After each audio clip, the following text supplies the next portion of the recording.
Hello, good morning, good evening, good night, my little chickadees. It's Adam here. You may be noticing that this is issue 3. So, I've been getting this thing out every fortnight. That's the plan. We have a fortnightly release schedule, and issue 2 was there, scheduled, ready to go, and all that type of things. And then, on the moment of its release, the discovery that the file is completely corrupted. I've gone back to the original file. That is also completely corrupted. I do not know why. I don't have any answers for that one. So I had two choices. Either we skip issue 2, unfortunately, or nothing comes out this week and we sit down and try and get issue 2 re-recorded. Unfortunately, as we are so far ahead now, I think it would be a bit weird to go back to issue 2 because we would have so much of what comes next. Because we're up to issue 9 recorded now. So as a result, it gets a bit problematic. So unfortunately, the best thing I can do is here's issue 3. Issue 2 is gone. It's vanished. There's nothing I can do about it other than sit down and re-record it, and trying to get that done is going to be really difficult, unfortunately. So my apologies for that. These things happen, unfortunately. So know that issue 2 it was a really good episode, probably the best episode we've ever done, maybe, possibly, who knows. But here's issue 3, and I hope you enjoy. And see you next time. Bye-bye.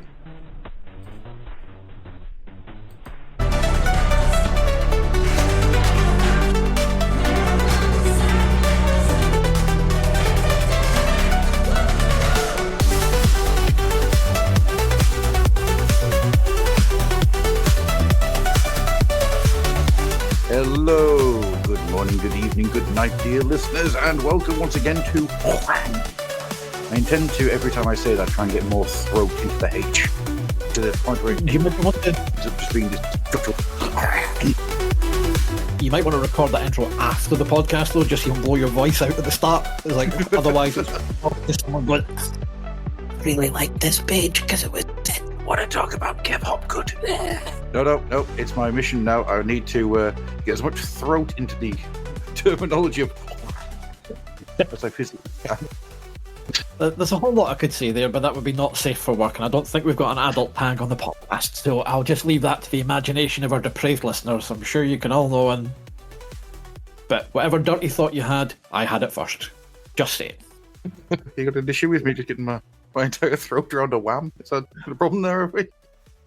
Moving on. As always, I am Adam, and I am here to lead you through issue 2 of Warhammer Monthly, the monthly Warhammer comic from the knees, that long-forgotten time. But I am not alone. As always, my long-suffering co-host, Mr. Andy Turnbull, is here with me. Yes, taking a look at my very first issue of Warhammer Monthly, because this is the one I grabbed from the shelf. I missed issue 1 and issue 0, because at that point, we're still in the hobby, but I wasn't buying White Dwarf every month, and I wasn't visiting Games Workshop all that regularly, because it's expensive, and I had other hobbies at that point. Like alcohol and comics, to be fair, at that point. That was still the big thing. I dropped out of Transformers in terms of toy buying at this point as well, so it's just mostly comics. Yeah, but I mean, at this point, the Transformers toy line, 1998, that would have been Beast Machines. Well, tail end of Beast Wars, Beast Machines. Yeah, 99, that's right, yeah. I think, so comics, 98, what would I be picking up in 98? Salmon Twitch, that would have been on the go.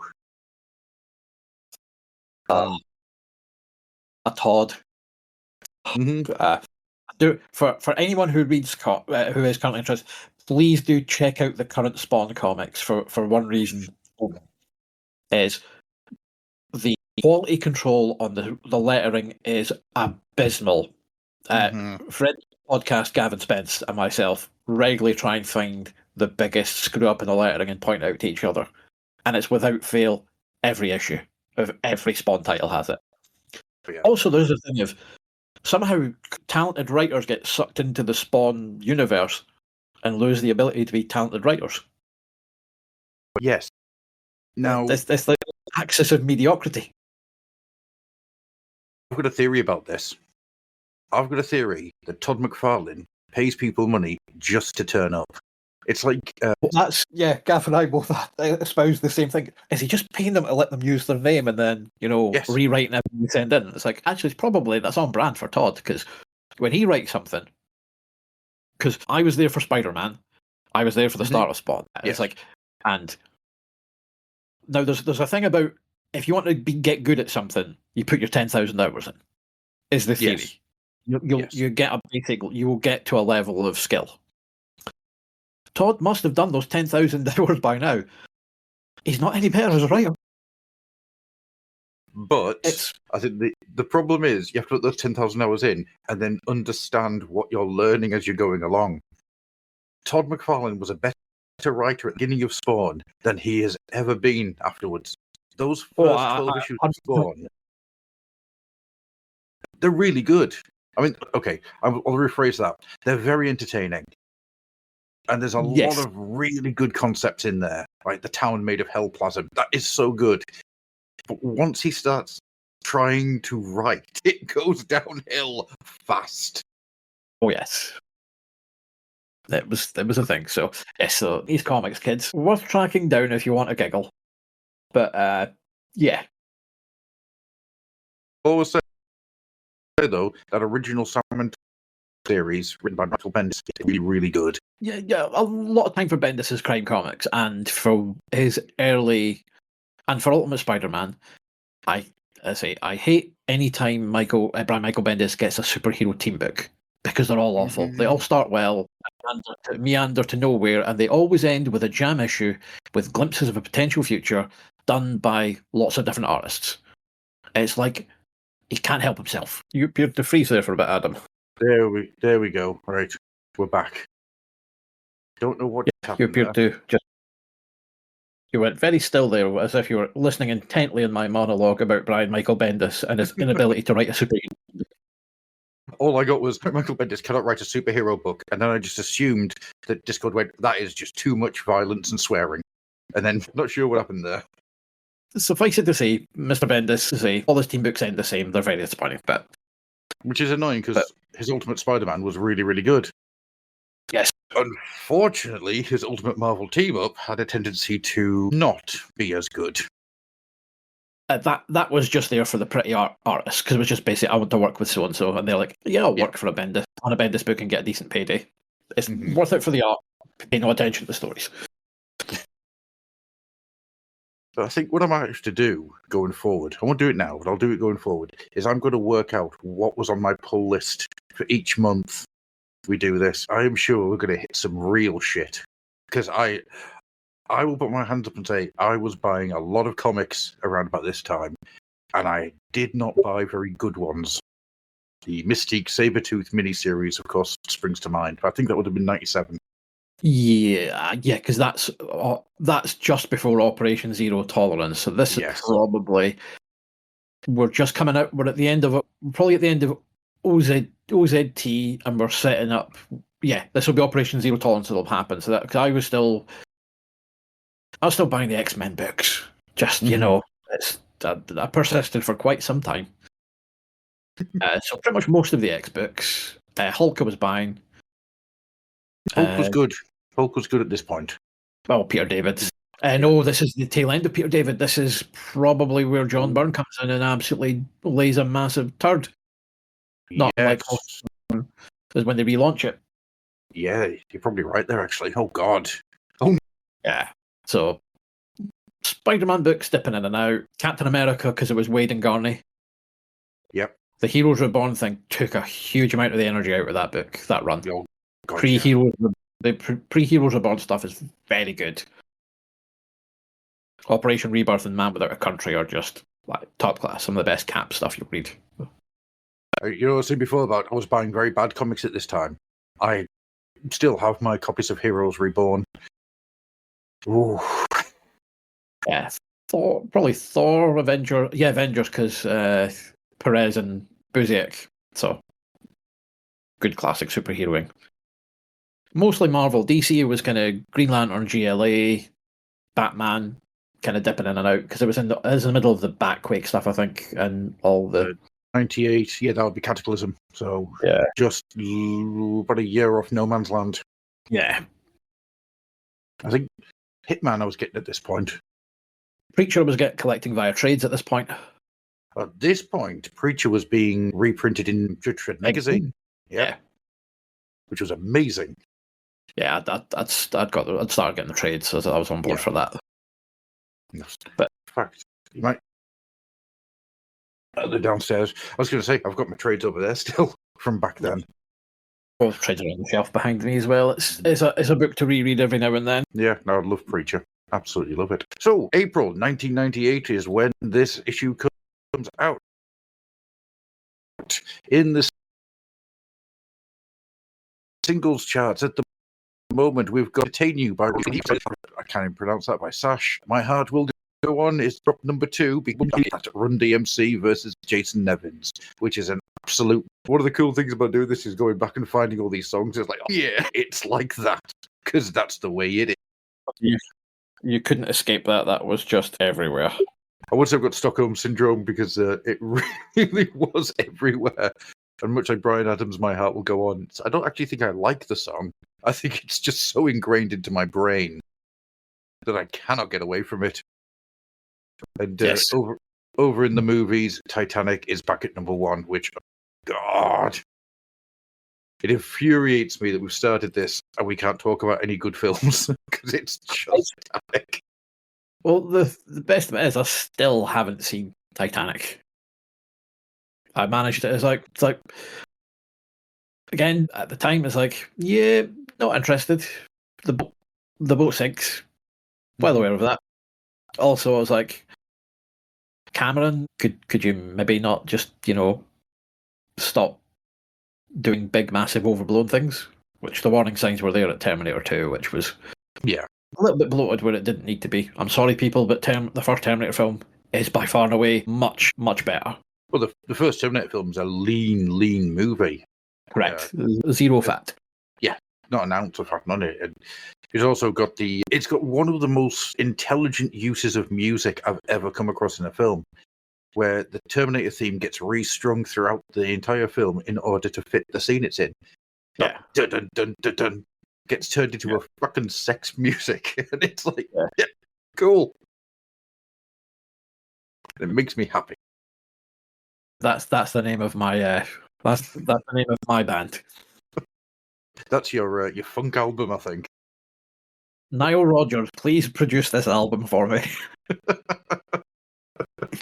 Welcome, we are Terminator Sex Music, and we're here to make your night as pleasant as can be. Yep. Moving on.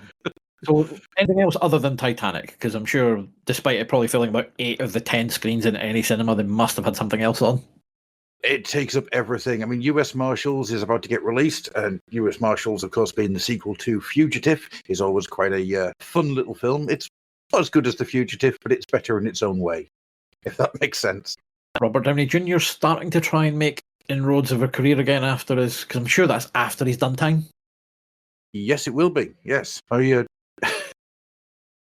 I'm just trying to think there. Yeah, it probably will have been. I think he would have not been long out.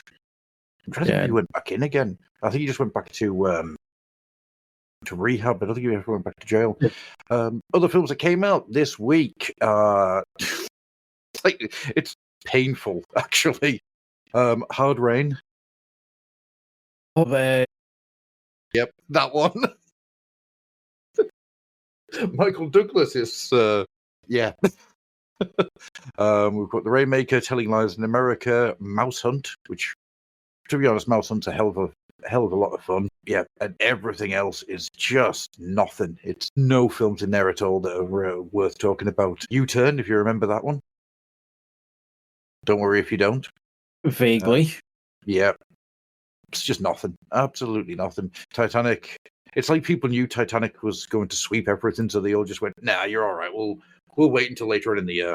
Yes, we're throwing out the things that we don't care that will be tax write-offs, and we'll tell through the mystical arts of arcane Hollywood accounting. Yes, I've never understood how any of that works. It's annoying to me, actually, because if Warhammer Monthly had started exactly a year earlier, we would be talking about Event Horizon right now. I would much prefer that. Yes, as most people would.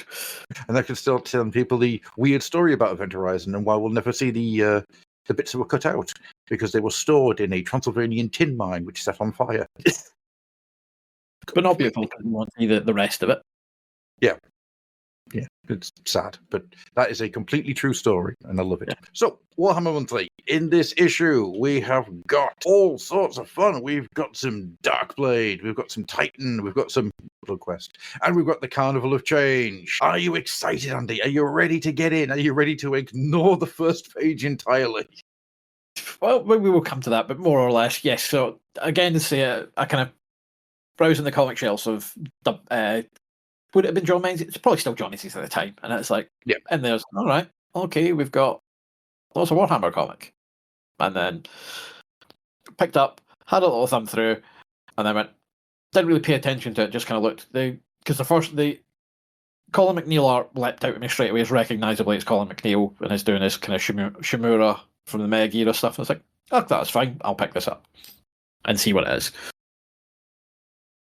But yes. Yeah.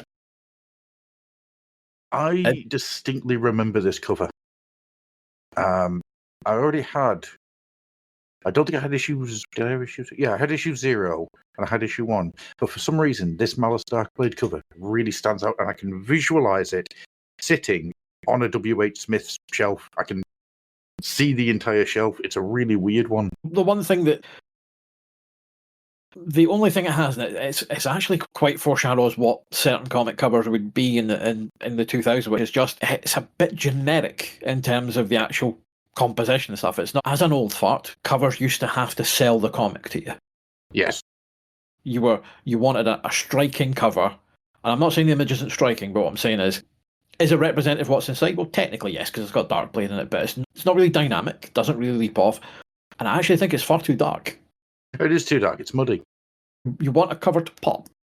And I think the reason it's muddy is I think that's been messed about with in late 90s Photoshop. I'm trying to think of how to describe it. It looks like somebody did a picture in markers and then it got scanned and then it was messed around with. To be honest, it actually looks to me like it's a grayscale image that's been drawn that way, that's then had colour put on it in Photoshop, just because of the way the values are. Actually, yes, that would make sense. Because it looks not unlike a couple of the generic Dark Elf images from Warhammer Armies. Is the thing. I want to have a look to see if I can find that in any of the Dark Elf books. It's an original Kev Hopgood composition. Yeah. But it is kind of similar to Evil Dark Elf on Croxagore. It's not an uncommon. It always again, as we'll see, it's like, well, I enjoy Darkblade. It is Vampire Hunter Elric. yes. Way to describe it.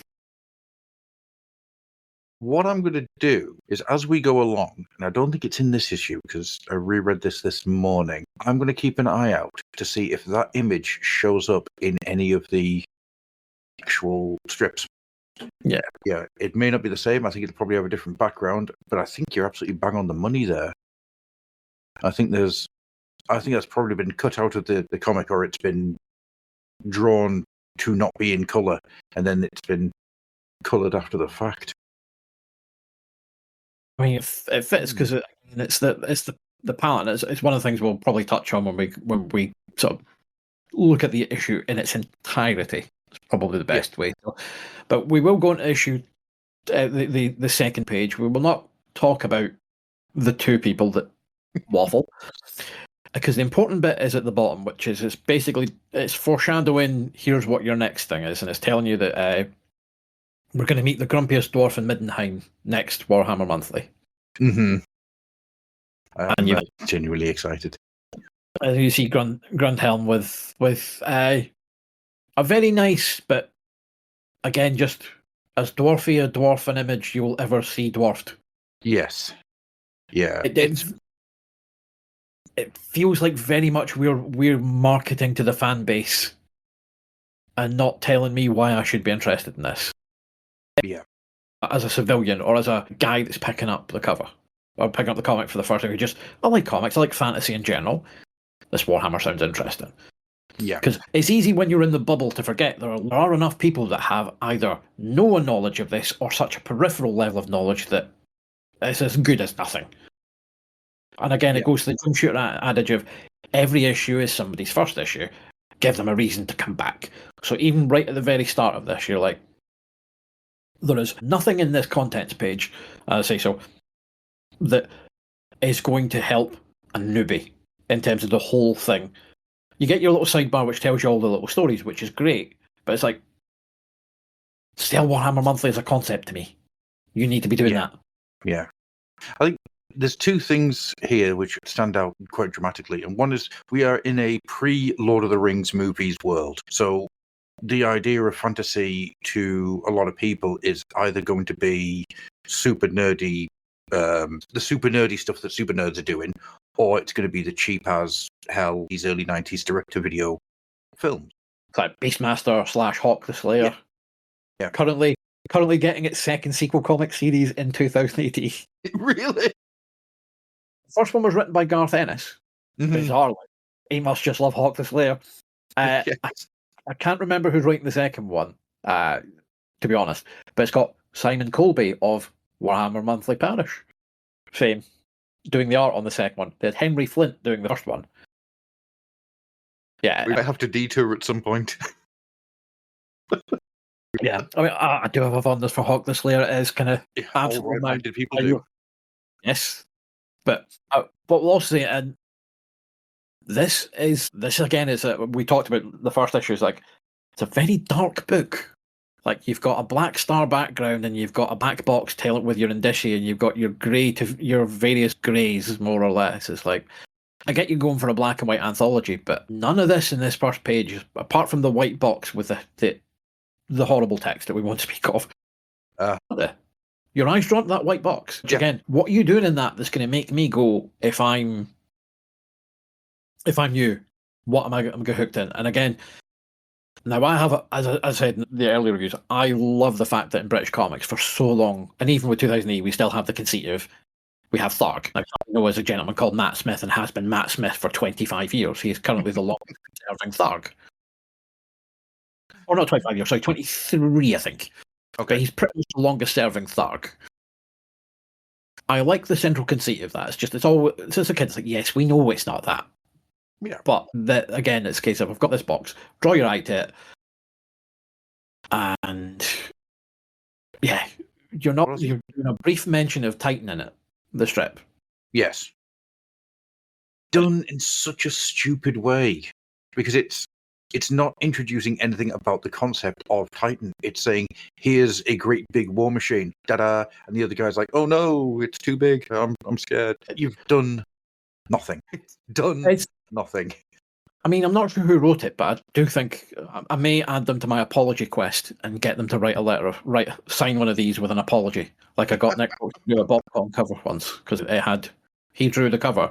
It was not a very good comic inside. I won't name the one, but I do actually have a signed apology on a Bobcon cover from Nick. That's amazing. It was the very last thing he signed at a convention. I purposely timed it at the end of the day. So obviously I know Nick, but I was like, right, it's like, can I sign that? I'd like an apology, please. I only got this because you drew the cover, and I had to read what was inside. Yeah, I am that petty. You'll find it. But and say it's one thing is just again, the comics are it's one of the things is there's a lot of people whose opinions in terms of how structure of comics should be, and it's one of them. Sadly, he's a scumbag. Warren Ellis, but he did talk about quite extensively before we knew he was a scumbag about the value of the real estate you've got. You've got a limited thing. How you use it is effective. You shouldn't be just going, that's it. All of it, every bit of it matters to hooking the reader, getting them to come back. And as I say, every time you look at that contents page, you just want to go, yeah. Well, interesting to just put some of this in front of someone who's never read it and go, what do you think? Yeah, it's meaningless. That's the problem. You've made it to sell to people who already know what's going on. And that's not how a readership works. You have to drag people's attention. You have to get their eyes. And if your first I mean, the problem here we've got is a really murky cover, and then you switch over into the contents page, and you don't get a contents page. You get a waste of space. There's no other word for it. It's a waste of space because you have that ability right there to start grabbing people's attention, and it's missed completely. I'm a firm believer that British comics and their long history of the Thargs, the Megadroids. Did Grimlock have one in the Transformers comic, or was he just? He was letter page answer, which was more or less the same. They kind of kept the editorial voice to the letters page, but you kind of have that. And again, it's like Ghastly McNast, the Shiver and Shake, and all that, and it's always been a thing. Yeah, and it's a great thing because it introduces people. It brings people into the world of what you're trying to sell. It immerses people in. Every part of it kind of draws you into what's there, which is what this spectacularly fails to do. It does, and it's a massive shame. I was thinking about this a couple of weeks ago now. Behind the scenes, we haven't recorded for a little while due to huge amount of life. Real life illness, real life, and horrible work for one of us. Yes. You can guess which one. Point at the one who's looking much, much older this week than he did in the last episode. I was thinking about this, and I worked out how this should have been done, and it should have been a grot, just a little goblin, because that could have been a 40k one, or it could have been a fantasy one, depending on the hat he was wearing. And you'd be able to switch between the two. The pitch would change, but that would be something that you could then use as a focal point. The problem with these two is there isn't any focal point because it's always dropping into a conversation that they're having.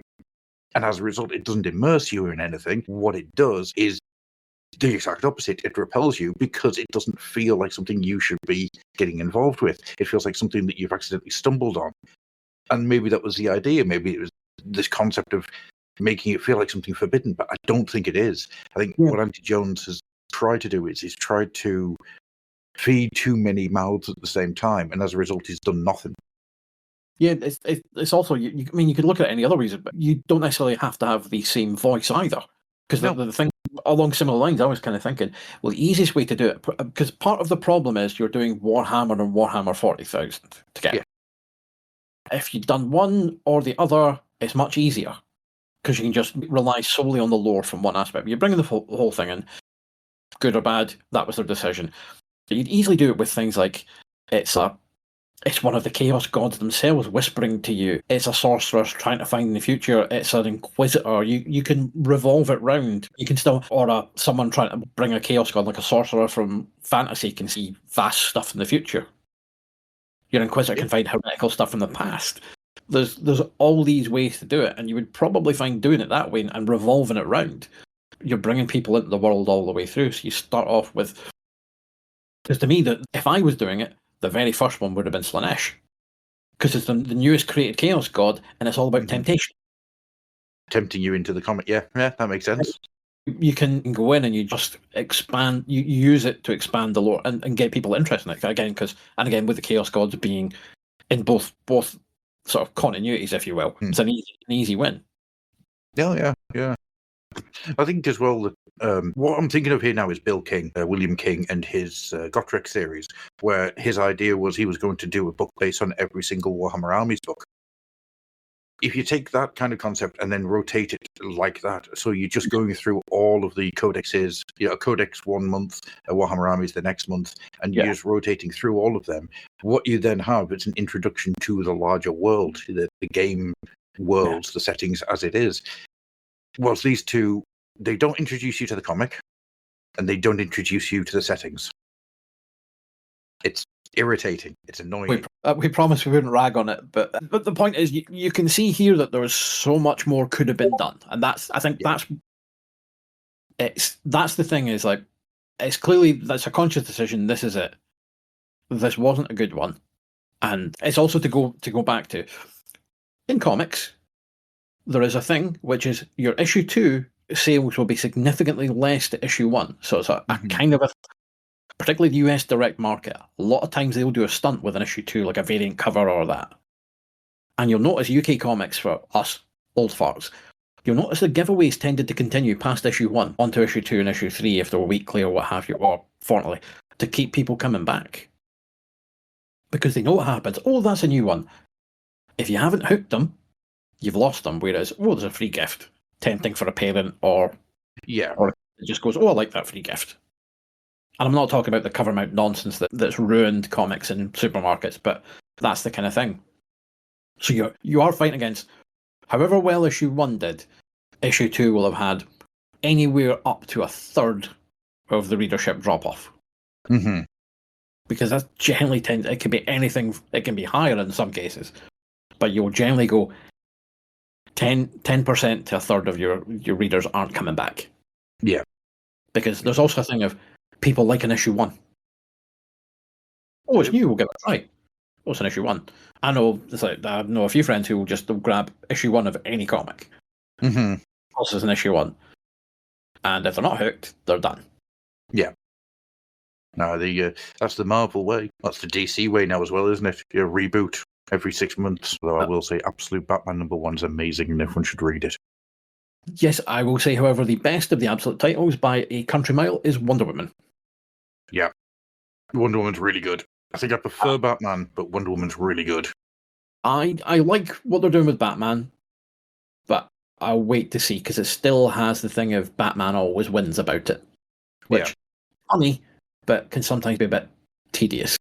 Mm-hmm. However, I am loving Wonder Woman. Mm-hmm. Genuinely the best thing DC's put out in a long time. It's absolutely up there. Speaking of things that are good, should we then get into actually talk about some of the comic itself? So they do the sensible thing of page 3. So it's once you've looked at the cover, it will be the first image you see before you go to the contents page. Mm-hmm. Hanger, splash page. Here you go. Tells you exactly what you need to do. This is beautiful for anybody who didn't read issue 1. It's perfect. It tells you exactly what you need, which is it's Machine God, Lord of War Engines, Titan, Imperius Dictatio, and then a little bit more spiel. Yeah. Dirty big robot stacked with guns, and there's some horrible looking chaps in silhouette in the back, in the foreground at the bottom, who are clearly about to be vaporized. Crushed. Yeah, one of the two. One of the two. What I love about this, and this is where I'm going to find it very hard to be critical, because I am about to just go off on a fucking surfboard of joy. The moment I opened this up again, I got giddy. Like, genuinely giddy. We have the Imperius Dictato, and it is a giant, great big war machine, and we see it crushing its way through everything in its path, and then we focus in on the head, the control module, and then we're introduced to the people who are driving it. Everyone's got a character. Everybody is, there's a little bit of a pissy pants about everybody, but everyone has a character. Everyone is there, and you can tell each person apart. And then, just as they're getting ready to destroy, and I mean destroy everything, the guy who's hooked into it dies a death, and they all go, well, shit. Let's get this guy who's got the right nodes but very little of the training and plug him into the big machine, and it's crushing time. And I am giddy as a fucking schoolgirl. It's great. You can tell Dan Abnett has cut his teeth on British comics, because limited real estate in which to tell my tale. I need to basically establish my characters, establish my premise, and give you a hook to come back again. Yeah. And he also has the thing of, technically speaking, you need to introduce some of the lore to this now. You don't need to go into the whole backstory of the Empire and the 40K. What you need to do is the lore of the Titans. In terms of how does that work? What is a Titan? What's it made up of? It's a dirty big machine, and there's a human wired into it. The current captain, if we will, not Princeps, but so the Princeps, we'll say captain. It's just easier for us. Yeah. He's there. He's too old. It's his one last mission. Danny Glover was right, my friend. You're too old for this. But what you also have is, what I like is the way that Anthony Williams has composed a lot of the panels, is because what you have, and it's a thing for those of us that are Transformers fans, which both Adam and I are, is scale. Yes. particularly when you're interacting with other creatures of that. So it's almost every panel where he's doing the humans, it's very, very claustrophobic. Mm-hmm. You do not get I don't think there's a full figure shot of a human, which doesn't count. Yep. But that's in his mental landscape. But inside the Titan, you are not getting anything other than a torso, close up of the head and shoulders. Even when people are milling around and doing stuff, apart from the one extreme shot when they take the dead body out and start hauling in. But everything else is tight. Yeah. It's confined. When you see the Titan, you're not getting a lot of action as such, but the Titan's generally getting an open panel, and it's again, you're either looking from a low angle looking up, or for a top down angle where they're striding the battlefield. Yeah. You're selling that this thing's huge. Yeah, it's the god shots. Yeah. And a term I used a lot when back in the old Oil House days, we used to review the infiltration issues with Transformers. And when they needed to make somebody scary, they used the god shot, human view looking up. They did it beautifully for Megatron at the end of Infiltration. Yeah. This does it incredibly. There is not a single inch of paper being left unused. Even the negative spaces tell the story. It is fucking beautiful. Yeah. You might tell I'm a little bit excited to talk about Titan. Yeah, I mean, and the best thing is you don't see the Titan actually start to fight until the last page. The last page is, again, it's another splash, but it's selling the thing of, your new Princeps is there. He's bonded with the machine god, and I'm about to wreck some stuff. So you get that. Again, at this stage, we know that they're taking on orcs. Yep. Because it's quite clear for anyone who's into 40k, because you can recognise them. They are quite distinct. There's very little talk about the enemy. No, what I really like about it is they mention the Gargant. And there is one, I think there's only the one. Yeah, there's only one view of the Gargant, and it's quite far away. It's just, you can see it's a big, bulky machine.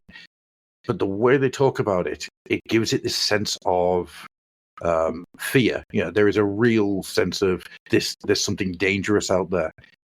And whilst I think the reveal of it could have been a bit better, it's not the thrust of the story. It doesn't need to be. That's going to be later. The thrust of the story is getting these people into position. Yeah. And it is done right. I'm going to try and make my thoughts coherent, because I could very easily just go on this, because there's so much here I want to cover. I'm going to start with the way that the panels are laid out, because honestly, this is the first time I remember seeing panels don't need to just be squares. Now, I probably have seen it before, but the way that everything moves around, the Titans in squares, then you've got these round panels with the close-ups on people's faces. To interject, that round panels used to be a much bigger thing in comics, particularly in the Golden Age. You'll see it a lot more in very early DC sort of Batman and Superman stuff. They kind of fell out of vogue. You don't see them a huge amount. But again, it's nice to see them here again, overlaid on what would normally be a splash page. Yes, it does so much of getting the story across. It's so beautifully put together. We haven't even got into like the script or the writing or anything. It's just the visuals of it. Tell the story. A comic should always be able to tell a story without the words being put in. It's one of those things that I firmly believe to be the case. And you can see the story. Maybe not the ins and outs of it, but you can see the story without the words. It is wonderfully, wonderfully put together. The fact that you've got these panels with the slices going down, and there's the actual page itself is being moved around to get across the claustrophobia, the fear, the anxiety of what they're going through. This is good stuff. Yep, the one thing that I will say is, in terms of, it's not criticism of the art, because it's the model at the time, but I like the more John Blanche kind of greebly, I'm a walking cathedral with guns Imperator Titan. Yeah. They kind of made a bit of a shift with Epic 40,000, which came out, and is whether that's kind of Gundam and BattleTech inspired. Quite probably would have been a bit more of an influence on where we are, because this is much more a functional militaristic look rather than the kind of the Baroque and ornate design that you would see. So it's not a dig at the art, because this is what they're selling, so you have to kind of do it. It's just always, I would have loved to have seen just the big mental cathedral on legs with gun. Just, this is clearly a war machine, so... Yeah, and I think as well, it being one of the smaller ones, which is crazy to say, it doesn't have that extra level of ornateness to it. This is more of a functional walking town than a more Baroque walking cathedral city. Yeah. But no, it's fantastic. Again, you see the Princeps dies because he's too old. They basically go, right, we're screwed, the Gargan's going to destroy us, so they put Hecate, bond him with the machine, and you get to see here's all the wire stuff symbolizing the symbiosis of human and machine, because once he's bonded to it, that's him. While he can be disconnected, he is bonded with the machine till he's dead. And you get the previous Princeps is his Jaga / Obi-Wan. So it's to be clear, there is nothing groundbreaking about this story. No. At this stage, this is very it's a sci-fi by the numbers type thing. Yeah. But it's done well and it's entertaining. So you don't always have to reinvent the wheel. It's always so we're not going to say this is Dan Abnett's finest work. It clearly is not. He has done better. He has also done worse. I love that Sinister Dexter continues to this day. I wish it hadn't. See, I was more thinking of Dan Abnett's Transformers comic, which was... that was just jobbing stuff. So I take the odd one or two things. No, I'm talking about, I say, I can't be hooked with Sinister Dexter in 2000 AD. So, and it's ended like 4 times and it keeps coming back. It's like, no. It's like, can someone take a stake to its heart? Please. Let it go. Let it die. Please let it die. To be honest with you, I thought Sinister Dexter had finished years ago. I didn't realize it'd come back again. Repeatedly and vastly evolved and dreadful things. So you get Titan is, again, you've got front billing, so clearly this is your but it's positioned as a lead strip. So a lot of anthologies will move the content about month to month. Yeah. But you tend to go, what strip is first? That's the important one. Or that's the implied thing. Yeah. With classic 2000 AD, where Dredd was in the centre because it was the colour spread, back when it was partially black and white. You'll notice when it went full colour, Dredd gets moved right to the front. Yep, Dredd's always at the front now, and Dredd's been in the front for a little while now. And yeah, every British anthology series always has the one at the front. The Sonics at the front, the Dennis the Menace at the front. Yep. I'm just looking at parts of this. There's sequences in here which are, you can see being transformed into something moving, whether it be in animation or live action. Well, he's got the right plugs, but by the Emperor, he's young. Alan, do we have time to debate this? Throws him into the chair. Shit, I don't want to do this. Well, this might hurt for a moment. Oh, God. There's no time for massive recrimination, so that Hecate kind of accepts his position and then asserts his authority. So, again, that's it. Because, again, you're going month to month. There's a big gap for it. You're left with, he's in charge. But is he? Well, yeah. Rather tellingly, you don't see him win at this point. All you just see is him opening fire. So you don't have a resolute defeat. I mean, he could be, for all we know, come issue 3, he's missed the Gargant entirely and they end up getting their ass handed to them. Again, it's just giving you that it looks like he's in charge. We'll see where we're going from here. Again, not a lot of page count, so getting a lot of splash pages or close to splash pages can be tricky. Like I say, the earlier one where you have the circular panels overlaid on the top to advance it, but it's still the predominant image is the splash, and it ends with it. A lot of times splash pages look like pin-ups and they're gimmicky, and they don't add anything to the story. But no, they're all here to sell this is a beast. Yeah. This is a massive, massive thing that he's now going to be in charge of.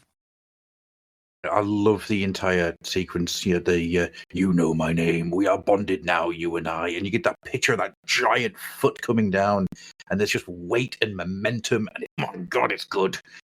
Again, it's just like a much more sinister binary bonding from Transformers. Oh God, that would be amazing. The head falls off, just transforms into a rhino, and that little guy in a suit gets out. I want that. I want that as much as I want Dr. Robotnik to be Scorponok's headmaster. There's things in my brain that I want to see. Scorponok's head, much as I loved Lord Zarak from the comic, because of the arc he went on, it's great. It is clearly Scott Steiner, Sunbow Zarak, whose body had weakened and was totally useless and was built like Scott Steiner. Yes. Oh, I always loved that little line. Her body's a weakness. Like bulging out of his suit. Well, Optimus Prime, let me give you some maths. I do think that we need to talk about Princeps Hecate. Is it Hecate or Hecate? I'd say probably Hecate, but... Hecate. Okay, Hecate will work for me.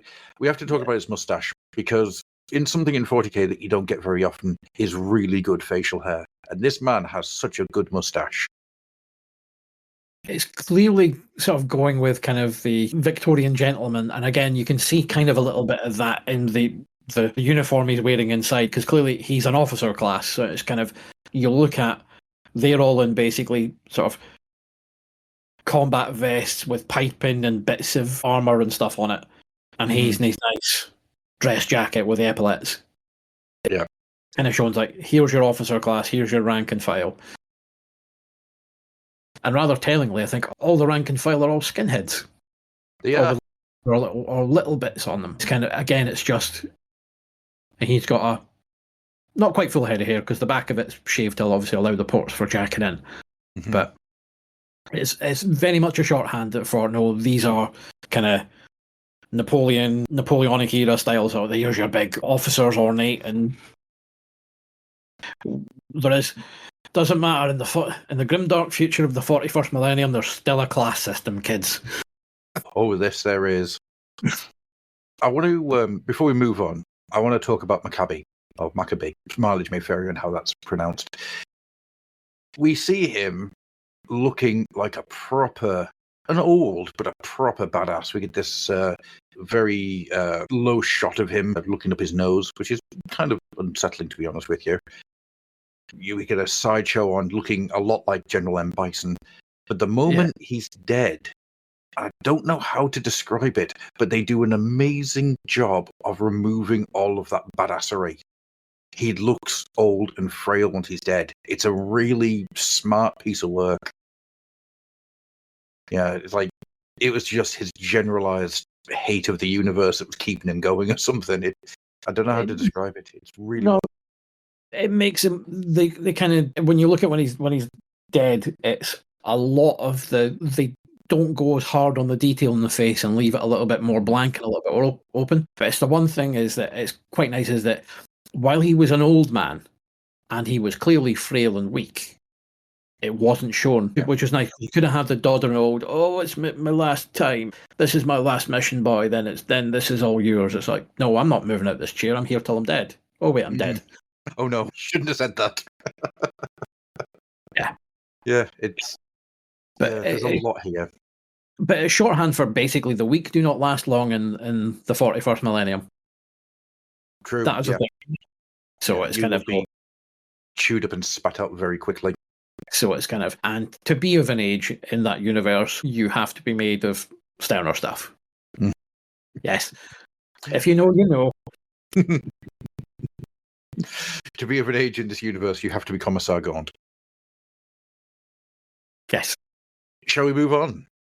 Yes, so we'll touch on, again, and it'll contrast nicely, the lettering is not good. It's not the lettering, it's some of the placement, and also the fact that it's just generic balloons that aren't done digitally, not resized.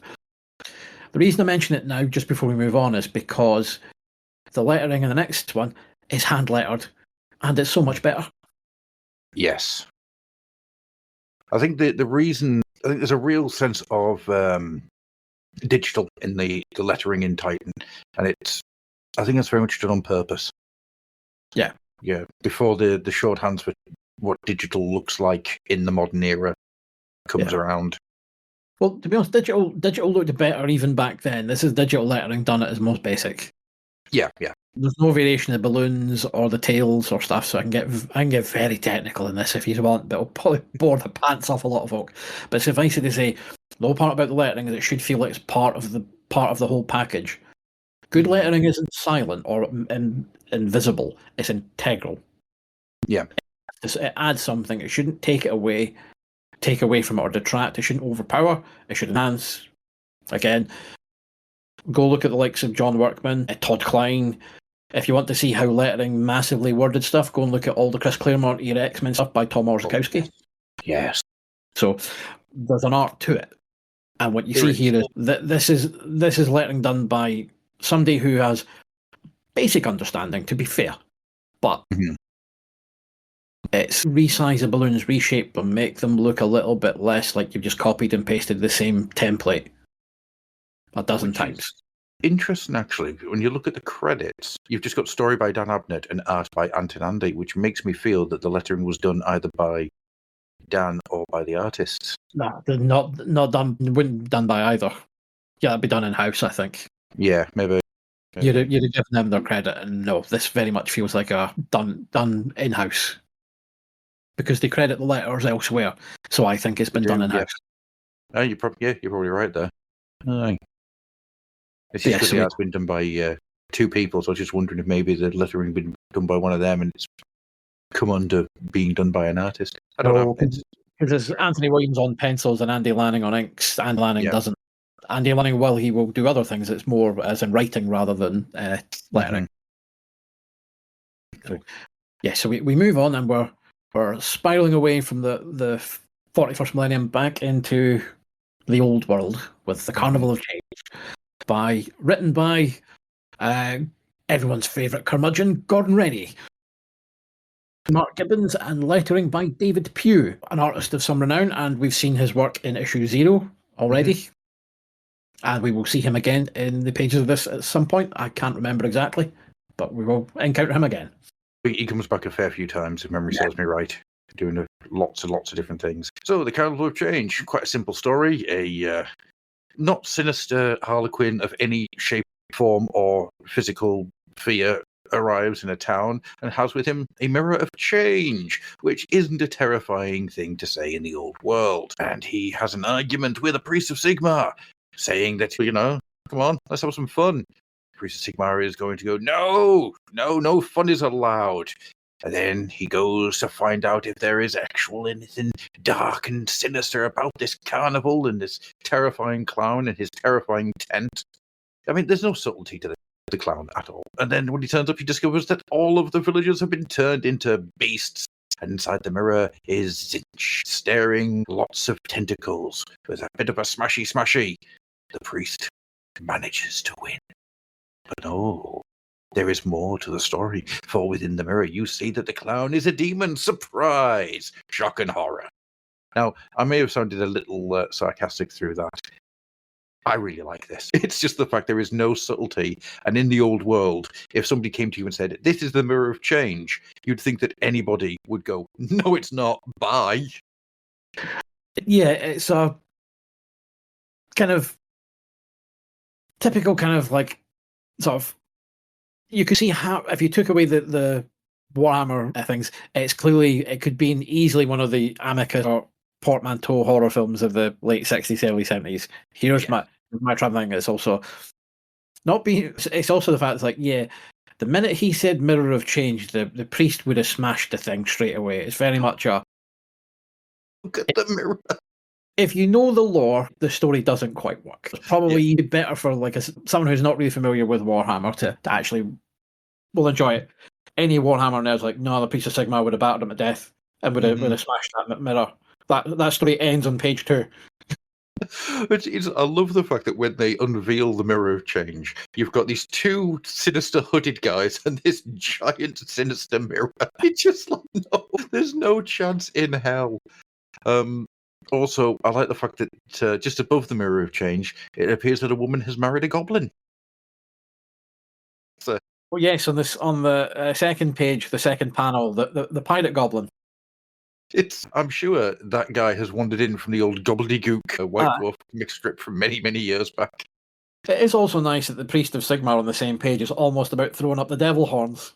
Yes. Or a click sign. It's not sure whether he wants to be. It's like, is it too sweet, or are you throwing up some horns for Ronnie James Dio? In which case, either way, I'm happy. I mean, he looks like he's about to start singing "Love Gun" by Kiss. That's what he looks like. I actually really like the clown dude. I think he's amazing. Does he actually get given a name? I don't think he does he? Nobody has any names. Yeah, it is very much a quintessential British horror anthology story. That's what it is. It's the monkey's paw. It's guy comes to town, he offers you something that's too good to be true, and then when you turn around to see that it is too good to be true, you've been turned into a blubbering chaos spawn. And to be fair, the horror of the chaos spawn is so well rendered. They are awful. Just yuck. Than the very John Carpenter's Thing feel to them. And when it's crushed by a hammer, it is gooey.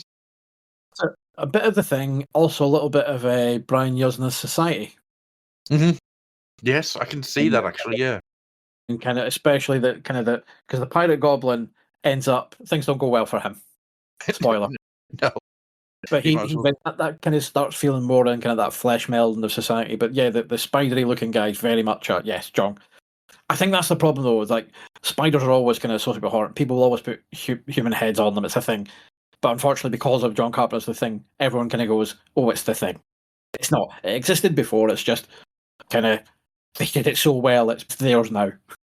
Yeah, it can never be anything else because it's so ingrained into that as a visual image. And I love the Zinchian thing in the mirror, this roiling, tentacled mass. I don't actually. I think it's kind of it's like Lord Zinch's the changer of ways, which yeah, it is, but it's like it is very generic tentacle monster to me. It's like it's like hentai for beginners, pal. That's not a guidebook I ever want to read. It's a shame you're crediting the acknowledgements page when of my first edition. Oh no! It's dark and tentacly. It's like yeah. I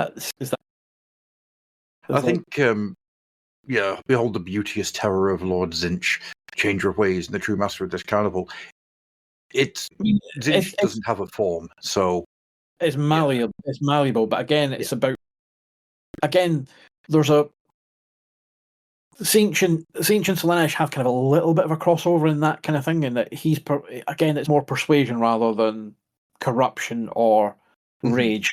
So there is an element he tempts people with forbidden knowledge, or you can learn this. Whereas Slaanesh is about pleasures of the flesh, and basically, Slaanesh is Clive Barker, basically. Yeah, Slaanesh is Clive Barker. He ascended to godhood. That's what happens. That's Clive Barker's final form. Well, considering the stuff that they just brought out for the Emperor's Children, yes, absolutely, yes, full-blown Cenobite. It's more about, again, it's more the same things about tempting people. Why do you want to change? You need to make it inviting. Yeah. No, you're all right. I don't want to change it to that. Because that's the whole point, is it makes it when they corrupt them into these horrible chaos spawn or what have you. It's like, no, that's change. But well, yeah, I mean, what the clown man kind of, he sells it as being, it's to see your own fantasies, to see yourself transformed as you can be, transformed into anything you dream of being. And what it actually does is it turns them into flesh goopers. There's a disconnect between what he's saying it's going to do and what it's going to. There's not the monkey's paw moment here, because it is a trick just to get them into the tent and turn them into flesh goopers. And that's a bit of a shame, to be honest. I think the problem is because you don't actually see any temptation. It's talked about. It's very much here's the mirror to gaze in it. It's to look into your own fantasies, to see yourself as you can be, transformed into anything you dream of being. Yeah. I mean, I get that he shows like this village is full of chuds and mutants. So I'd like to get anything else other than the thing that looks back in my normal mirror. You'd sell the idea, and it doesn't really sell it. It's like he's doing all the snake oil salesman tactics. Now, I get when the priest's there, you're not going to see any kind of magic or stuff like that, which is kind of the conceit. I think that the lack of space hurts the story. You have to kind of jump through certain bits of it. Yeah. So you can have a more sinister looking Siege at the end if you've got a more encouraging and tempting one earlier on. You don't have that. That's true, actually. Yeah, you need to have the mirror, so to speak. Yeah, where something is tempting you in, and you don't get the temptation. What you get is this guy saying, "Oh, it's going to be a free show," and then just the shit farmers deciding, "Oh, I'll go to a free show. That'll do me." It's a mirror. God's be praised. I do like the sequence though with the priest, and it didn't annoy me when I went through this again and started thinking about it, but it's annoying me now. Nobody has names. Yeah. That probably kind of means that there is a little bit of a step back, a bit of a disconnect, because if you don't know anybody's names, what are you going to do? How are you going to connect to anybody? But I do like the fact that this guy picks up his Warhammer and then just stands dramatically in front of his Sigmar flag. Yeah. Quite fun. Yeah, it's as you say. What you needed is the snake oil guy to go, right. Oh, here, pirate goblin guy. What's your name? I can see that you're. Wouldn't you imagine if you were handsome? Yeah, imagine if your ears were the normal size. Yeah, imagine if you were hot. You had both eyes, and a recognizable, defined chin. Come this way. You kind of need it. It's to sell the temptation to do at the end, because it's the kind of thing that a few extra pages lets that story breathe a little bit better. Yeah. It's the kind of thing that you need. I think it needed one extra page because then you could do two things. One, you could introduce people's names, and two, you could show somebody looking into the mirror and seeing what they see. So, because you don't see what people see, you get told. It's a lot of tell. And because you don't see what the mirror is offering people, it means that the monkey's paw moment doesn't have any real weight. Yeah. I mean, it's nasty and it's horrible, and they've all been drawn in because of their own stupidity. And I really quite like that entire sequence because it is really, really goopy. Yeah. But as a payoff, it doesn't really work. Yeah, it kind of it's got the right ending in terms of it, but just we're not selling what's happened. No. The town gets razed to the ground. The priest survives. Yeah, and the guy is wandering off in his very sinister caravan. Nobody would let him into anywhere. He would be shot with arrows from afar. Yeah, it would be, especially in kind of the orbit. Let's say it's fine for what it is, but I say it's not a bad story. But you can see it's like there's the flaws in it. The art's, I really like the art. Yes, me too. Because unlike, say, my criticism with the last issue, specifically with Darkblade, is that it was overly dark. We don't get that. There's a contrast. You get the dark when it's needed, but it's like, oh, here's nice white backgrounds, some negative space. Here's the suggestion of, oh, it's nice fresh air, it's bright, it's airy. Mm-hmm. But then at night, when you're in the Church of Sigmar, it's lit by braziers, so it's mostly dark, it's grey, and at night it's there. So even in the tent, it's like, nope, we have some contrast there. Yeah. There's a couple of sequences here which I think are worth pointing out. So there's a lot of white backgrounds here with little elements, like you can see a bit of cloud and that type of thing. But when you've got on the first page of it, the clown man is, how tall is that clown man? When he bends over from his stage and he's pointing at the married couple, you've got the buildings in the background, and it tells you the story of where they're at. You can tell it's a little tiny hamlet village somewhere far away because of the nature of the backgrounds that they do show. And then they don't need to keep re-showing the backgrounds. The story's been told, and I think that's quite smart. Yeah. So you just need, when you're doing your establishing shots in comics, you should always let the reader know where you are for the scene. After that, focus in on the bits of detail that's needed, if any. Otherwise, let the eye go to where it needs to for the story. Yeah. If I'm spending too much time looking at the backgrounds in a scene, you've done some. It's like I will look at it to appreciate it, but the focus should not be the backgrounds. It should be the actual main the character. So it's like you've expanded. So like as you said, in the first panel you get like one of the cottages, woods. You can see hills, some clear sky. Second panel you see a little bit more of the village, just to kind of give you a sense. As you say, the the style architecture. It's a tiny wee village, and then that's it. You don't need to see them anymore. It's smart. It's well thought out, and I will always prefer a well thought out comic to an overly complex one. Detail for detail's sake is just basically overly rendering. It should always be, and you'll hear and you'll get sick of me talking about this as we go on, but everything should be in service of the story. Comics should, if you want them to look pretty, should look pretty, but that's not the primary goal. It's to tell me the story. Yeah. If you look pretty, but I can't follow the story, or you're not telling me, you've not done the job that you should be doing. You want to look pretty? Do a drawing. Do a cover. If you're doing a comic, I need to be following that story, and you need to be presenting in a clear, easy to follow manner. And there are artists who conventionally people will say their style is ugly or not appealing. So, for example, to go back to Sonic, is the legend that is Mick McMahon. Mm-hmm. That's his style every so often. And yes, it's not conventionally. It's like, if you put in front of a civilian and get put beside, say, like an Alan Davis Captain Britain, they would probably go, well, I like that one better, because it looks. But obviously, Mick McMahon is god tier. But everything he does still is in service of the story. Yeah. I love me a good Mick. Just the best. Yeah, Mick's work is glorious. Just absolutely gorgeous. Right then, shall we get it? It says something here, and I feel really bad because I really like Gordon Rennie's work. But we have kind of like given Carnival of Change a little bit of a kicking. It's not. I really like it. Yeah, I like it. It's more when you can look back at it and you can see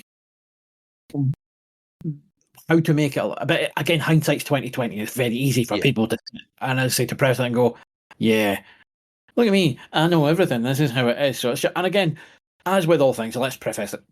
We should probably preface it. This is our opinion. It's not right. It's not wrong. It's just our opinion. We're of a similar mindset because of the comics we grew up reading, the influences we have. So we will, while we'll differ from it on occasion, we're approaching it very much from the same space. If you come into comics 10 years later, you're going to have an entirely different approach. And if you came to comics 10 years before us, you have an entirely different thought process as well. Oh, absolutely, yeah. It's not, and I say, let's preface, that story was not bad. No. I'm just looking at it going, I would have liked to have seen that to really seal the deal and make it more impactful. Yeah. What it needed was an extra page, just to let it breathe, just to get stuff across. It's a filler story, and that's exactly what it's there to do. And as a filler story, it's good. You know, it's solid. So a filler story is just kind of fleshing out or giving you a little flavour of, again, Warhammer Fantasy. But again, one of the problems is, and we can see here is, they haven't clearly, while we've got stories from Warhammer Fantasy and Warhammer 40k, at no point do any of them have them in the titles. They don't. The branding on this, if you actually take a step back, is really bad. I've never realised that until just now. Holy crap. Like, it's clear as you get into the story, yes, this is not, but we know enough primitive worlds in the Empire that could still be a pre or a lost world in the Empire. Yeah. There's that's been through the age of strife and what have you, and hasn't rediscovered technology. Yeah, it's not even in the contents page either. That's really bad. I'm annoyed that I hadn't registered that until just now. To be honest, it didn't really twig until just as we're going through and looking at, with you pointing out it's a filler story. They're not filler. What it is anthologies for those who aren't familiar with comics, is generally your anthologies should always have a mix of ongoing stories and some one-offs. Yeah. Just because it's always nice to have a done-in-one story. Because what you don't want is coming in part one, and here's every issue's your first issue. Oh, this is part 3. This is part 5. Oh, right. How do I get? Where am I? And it's not always, you won't always get up to speed satisfactorily in issues depending on what the story is. You should, but sometimes it'll be difficult. So you want a nice done-in-one. So you go, oh, that was nice. I quite like that. And again, I like the flavour of that. Hopefully they'll do more, so I'll pick up another issue. Yeah. The branding on this, I say, with my sort of marketing TF Nation head of creative and design head on, it's like, no, this is not telling me what this is. No. Again, as we go into Bloodquest with thanks for doing your story title in Arial Black. I was going to mention that, yeah. No, it's just no. Again, this is 40k. This is like John Blanche draws this stuff. Yes. It's like at this point, you've got Blanche is still around, but he's taking a little bit more of a backseat. He's only doing like box covers and stuff like that. He's slowing down. He's still effectively the head of the studio. So it's like, but I clearly it's the fact that he didn't get a cover that tells me, and it's Black Library. So was this just very much this is our own thing? We can't use that. Yeah, that's how I understand it, where Black Library was its own little separate fiefdom, and there was very little in the way of crossover. It's had been going cap in hand. I mean, even just taking some of the earlier game covers, I mean, like the epic 40,000 box art cover by Black, wraparound cover issue 1. Thank you. Yeah.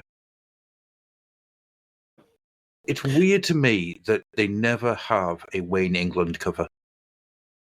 Those acrylics, that bold sort of cartoony. I mean, Wayne England on an orc story. I mean, it writes itself. Yeah. Just give him some orcs doing some dumb crap. Way you go. Just Wayne England, Warhammer Quest. Yeah. Yeah, solved. Perfect. Brilliant. Yeah. And it baffles my brain that people like Wayne England weren't brought in. Like, they still had the contact details and things for Ian Miller. Why isn't Ian Miller doing like an October cover, like a Halloween cover? The other thing to look at is, and it's potentially, so let's be fair, we don't know who they did, so it could be potentially a case of they cost too much. Of course, yeah. There is okay, what's my rate? Yeah, I'm not doing that. You can't afford me for what that is. So it could conceivably be just something as simple as that. So we don't know. So that's pure speculation. But what we're looking at is there are clearly some missed opportunities in terms of, like I say, and also, even if you're just repurposing some previous art from some of the games for covers or what have you, you're saving a bit of money, which you can then go to elsewhere. Because that's also the thing of when you're putting these things together, it's always your budget. It's I've got X for this, and you can only stretch it so far. So I would at times be going, let's dip into what we've got in house and go, can we reuse that? Can we repurpose it? Oh look, there's loads of black and white artwork. Can we recolor that and maybe do that? What's the deal? Let's pull that in just for saving a bit of money. But yeah, see, so it's upsetting that the first thing we're bragging on Bloodquest is real black for your title. So again, Gordon Rennie back on writing. We have art from Colin McNeil and Tony Luke on letters. And I'm very sorry, Tony Luke. I've read some of your writing on 2000 year stuff, and I really liked it. But again, the lettering on this you've got the ellipse tool. When you resize it, please just stretch out a bit so they're not just big ovally things like that. It's just the worst. Yeah. I realise you can't do it now because that was 20 odd years ago, but still, damn it, my point's there. So, I mean, it's a funny one, this, because as I say, I like Gordon Rennie's work. I like Colin McNeil's art. I have read some Tony Luke, and I also really like it. Okay, right. Let's get into this.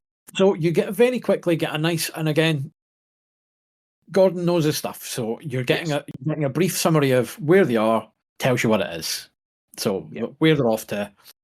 It does unfortunately suffer from a little bit of, if I'm not familiar with this world, this is just, it's the Mark Kermode, John Carter thing. It's so and so of the Bing Bongs going against the Mingly Mongs. It's a lot of words that tell you things but don't actually explain anything. No. Again, we're quite clearly seeing this is going to be an episode of the month, old style series. So love the monastery. Great opening panel. Looks atmospheric. Again, lots of white space. You don't have overly rendered clouds and stuff. It's like, because you don't want to be looking at that. I want to be looking at that really nice, scratchily done monastery.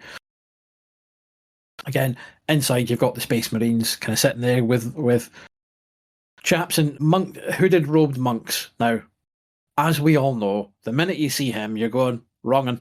In genre fiction, to go, we're in a remote world and we're a group of monks in a monastery. Wrongins. Nobody finds a remote monastery full of monks on a planet who turn out to be decent guys. They're all wrong. I like the fact that this monk has like pitch black eyes as well. It's like, oh no, we know this guy's bad. He is not good at all. It's called out in the very first time when the captain just goes, "I'm curious, but I'm familiar with most branches of the Imperial cult. Not the Imperial religion, the Imperial cult," which is a nice touch. And it is true. Well, it's something that was shifting in 40k itself. The Imperial cult was how they were talking about it. I think it was to try and stop people from seeing the Imperium as the good guys. But it's quite funny in that, and it's like, yes, we're an ancient order founded millennia by the Order Malleus. Yeah, I believe so. It's also the tenets of our faith will not permit me to say. So if again, it's like right above that. It's like if I was a Marine at that point, he'd had a bolt through the head. Yeah, because I'm sorry, but at this point, Space Marines pretty much can do what they want. Yes. It's like you will defer to me. So if I ask you what it is, you're going to tell me. And if not, I'm about to evaporate you because faith be damned. No such thing as bad luck for shooting a priest. Yeah. And again, you have them. It's basically that they go. The guy goes, yeah. It's like I'm reminded of that. It's like sleep well in the camp of your allies, but always leave your bolt or armed within reach. It's like there's not really any surprise in this. These are wrong ones, but it's nice to see the Space Marines are not stupid. Yeah. No, it doesn't come as a massive surprise. Although being the guy just basically said, "Yep, I have let people fall into a trap." Mm-hmm. There's kidnapped one of the Marines. How? How do you kidnap a Marine? You are a little weedy priest. How did you steal a priest? I mean, yeah, okay, he's a scout.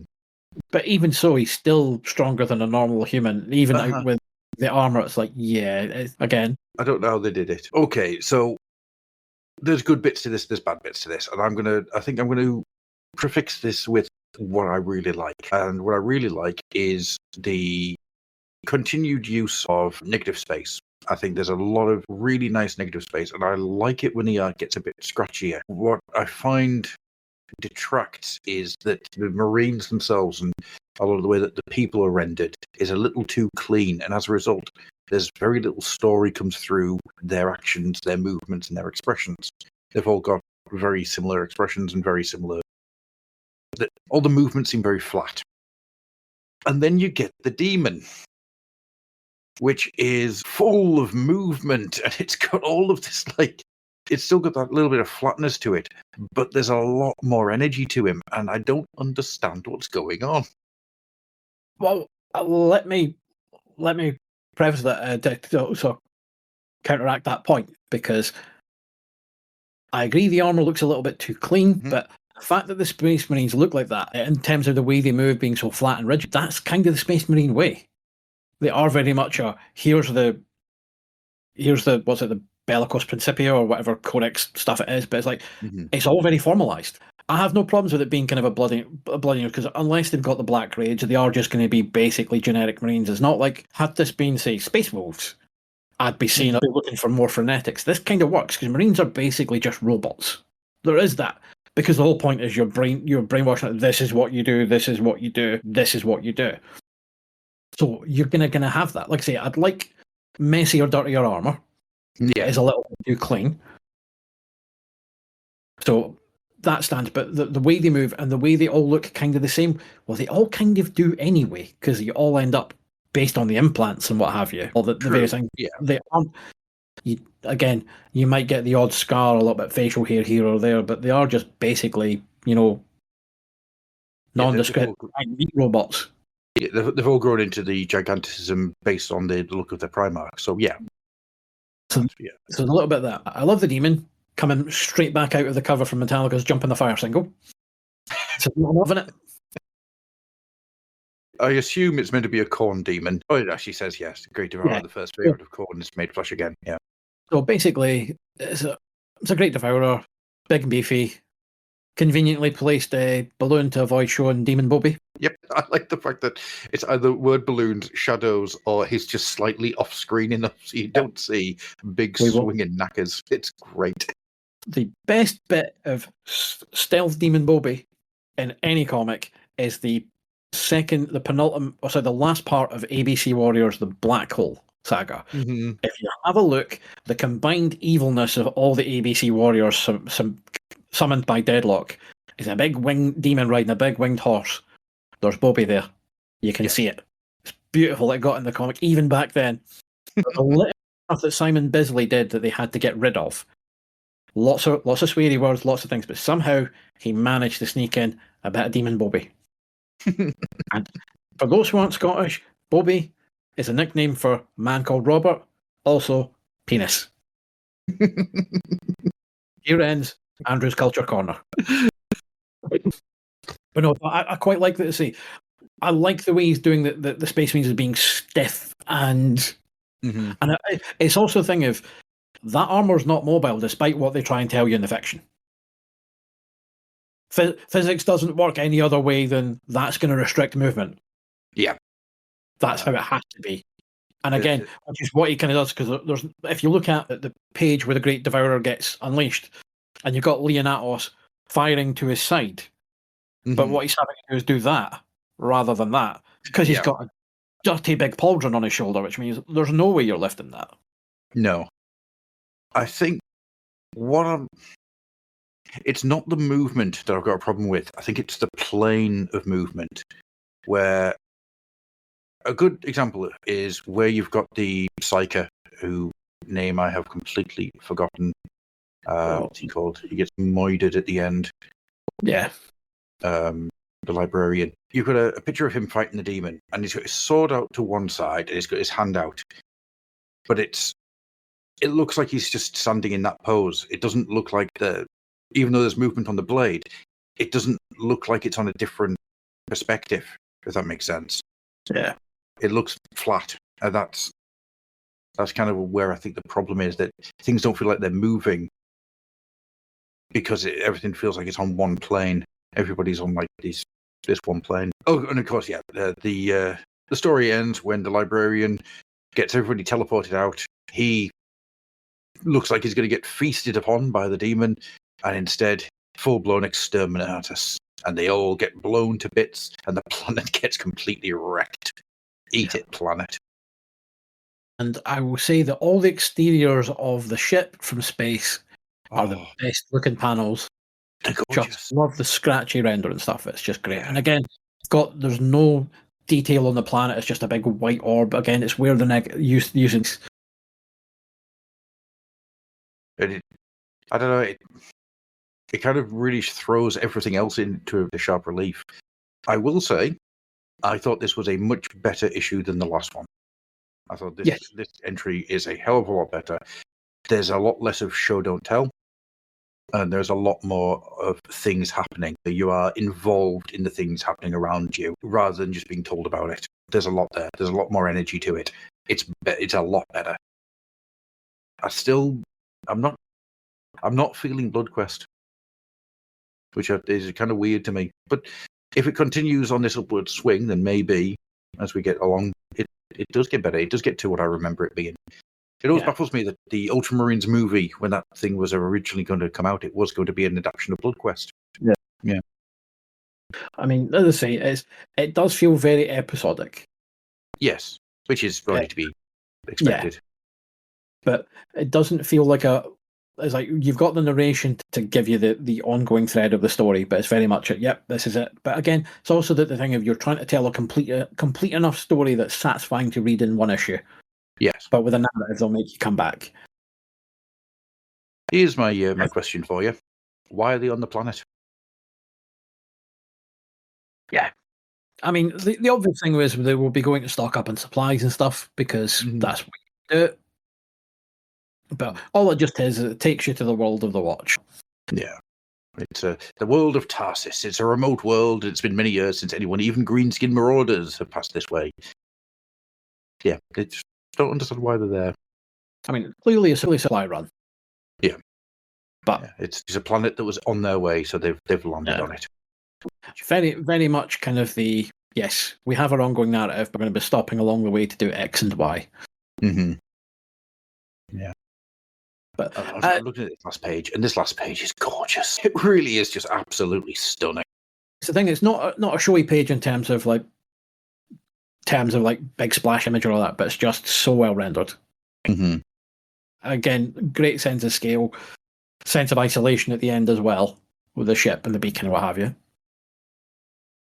I remember reading this back when I got it back in the day, and it was like, yeah, again, same thing. Not like you, not feeling the story, but I'm enjoying the art. So it's good. And again, Colin McNeil's an artist I've always liked. Mm-hmm.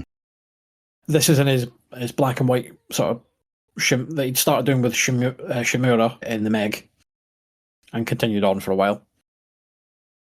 If you want to see Colin McNeil, for those who are unfamiliar, I will give you some recommendations to get. First off, unsurprisingly, is Judge Dredd America. Yes, absolutely, yes. One of the great Dredd stories. You also want Judge Dredd Mechanismo, Dredd against Robot, just for the first time. Very nice. Chopper, Song of the Surfer. First half of it is him doing line art, and it's kind of markers and dye by the looks of it. Mm-hmm. Jeff's fully painted, and some of the, for if you like violence and lots of exploding and lots of people dying, Chopper, Song of the Surfer is for you. Those are my three picks from Colin McNeil. And also, deep cut if you can find the 2 issues. There's 2 issues of Savage Sword of Conan, about 217, 218, where he teams up with Solomon Kane. Thanks to demons and time travel. And that's just a winner, really, isn't it? That's just an absolute winner. For the new art style in the Solomon Kane, that is very much this for Bloodquest. Yeah. Conan. And it's always great.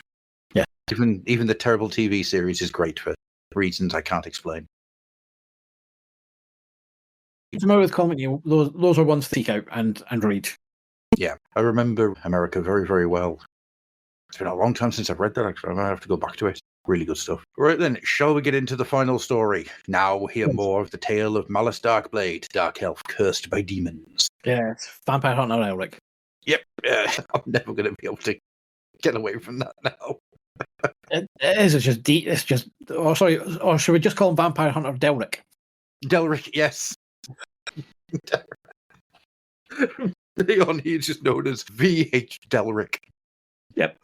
We have got ourselves here a continuation of the Malice Darkblade story, where Malice continues to be tortured and pushed and goaded by the demon that lives in his hand, which I'm sure makes those long winter's nights a real entertaining experience, where he comes across some beastmen and a shaman and manages to...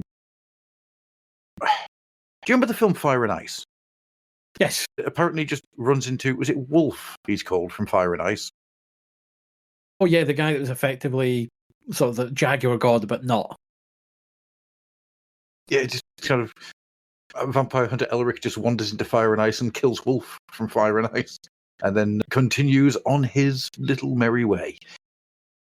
It is another stop-off type story, but it's really nicely done. I think there's a lot here in the art and in the way it's told, which is quite fine. I love the demon in a way that I didn't really catch on to in the last issue, but I love the demon. I love how absolutely pissy he is. Oh, Malice, if I've got to spend a year living inside your head, I do hope we can develop a more cordial relationship. You do realize that all you've said to me since I possessed you is, shut up, demon, 37 times. Shut up, demon, 38. Yep. It's really fun, really fun. I will say, though, there is something going on with parts of the art where the rendering gives it... I'm trying to think how to describe it. Sometimes the rendering is quite loose, and I quite like it when it's loose.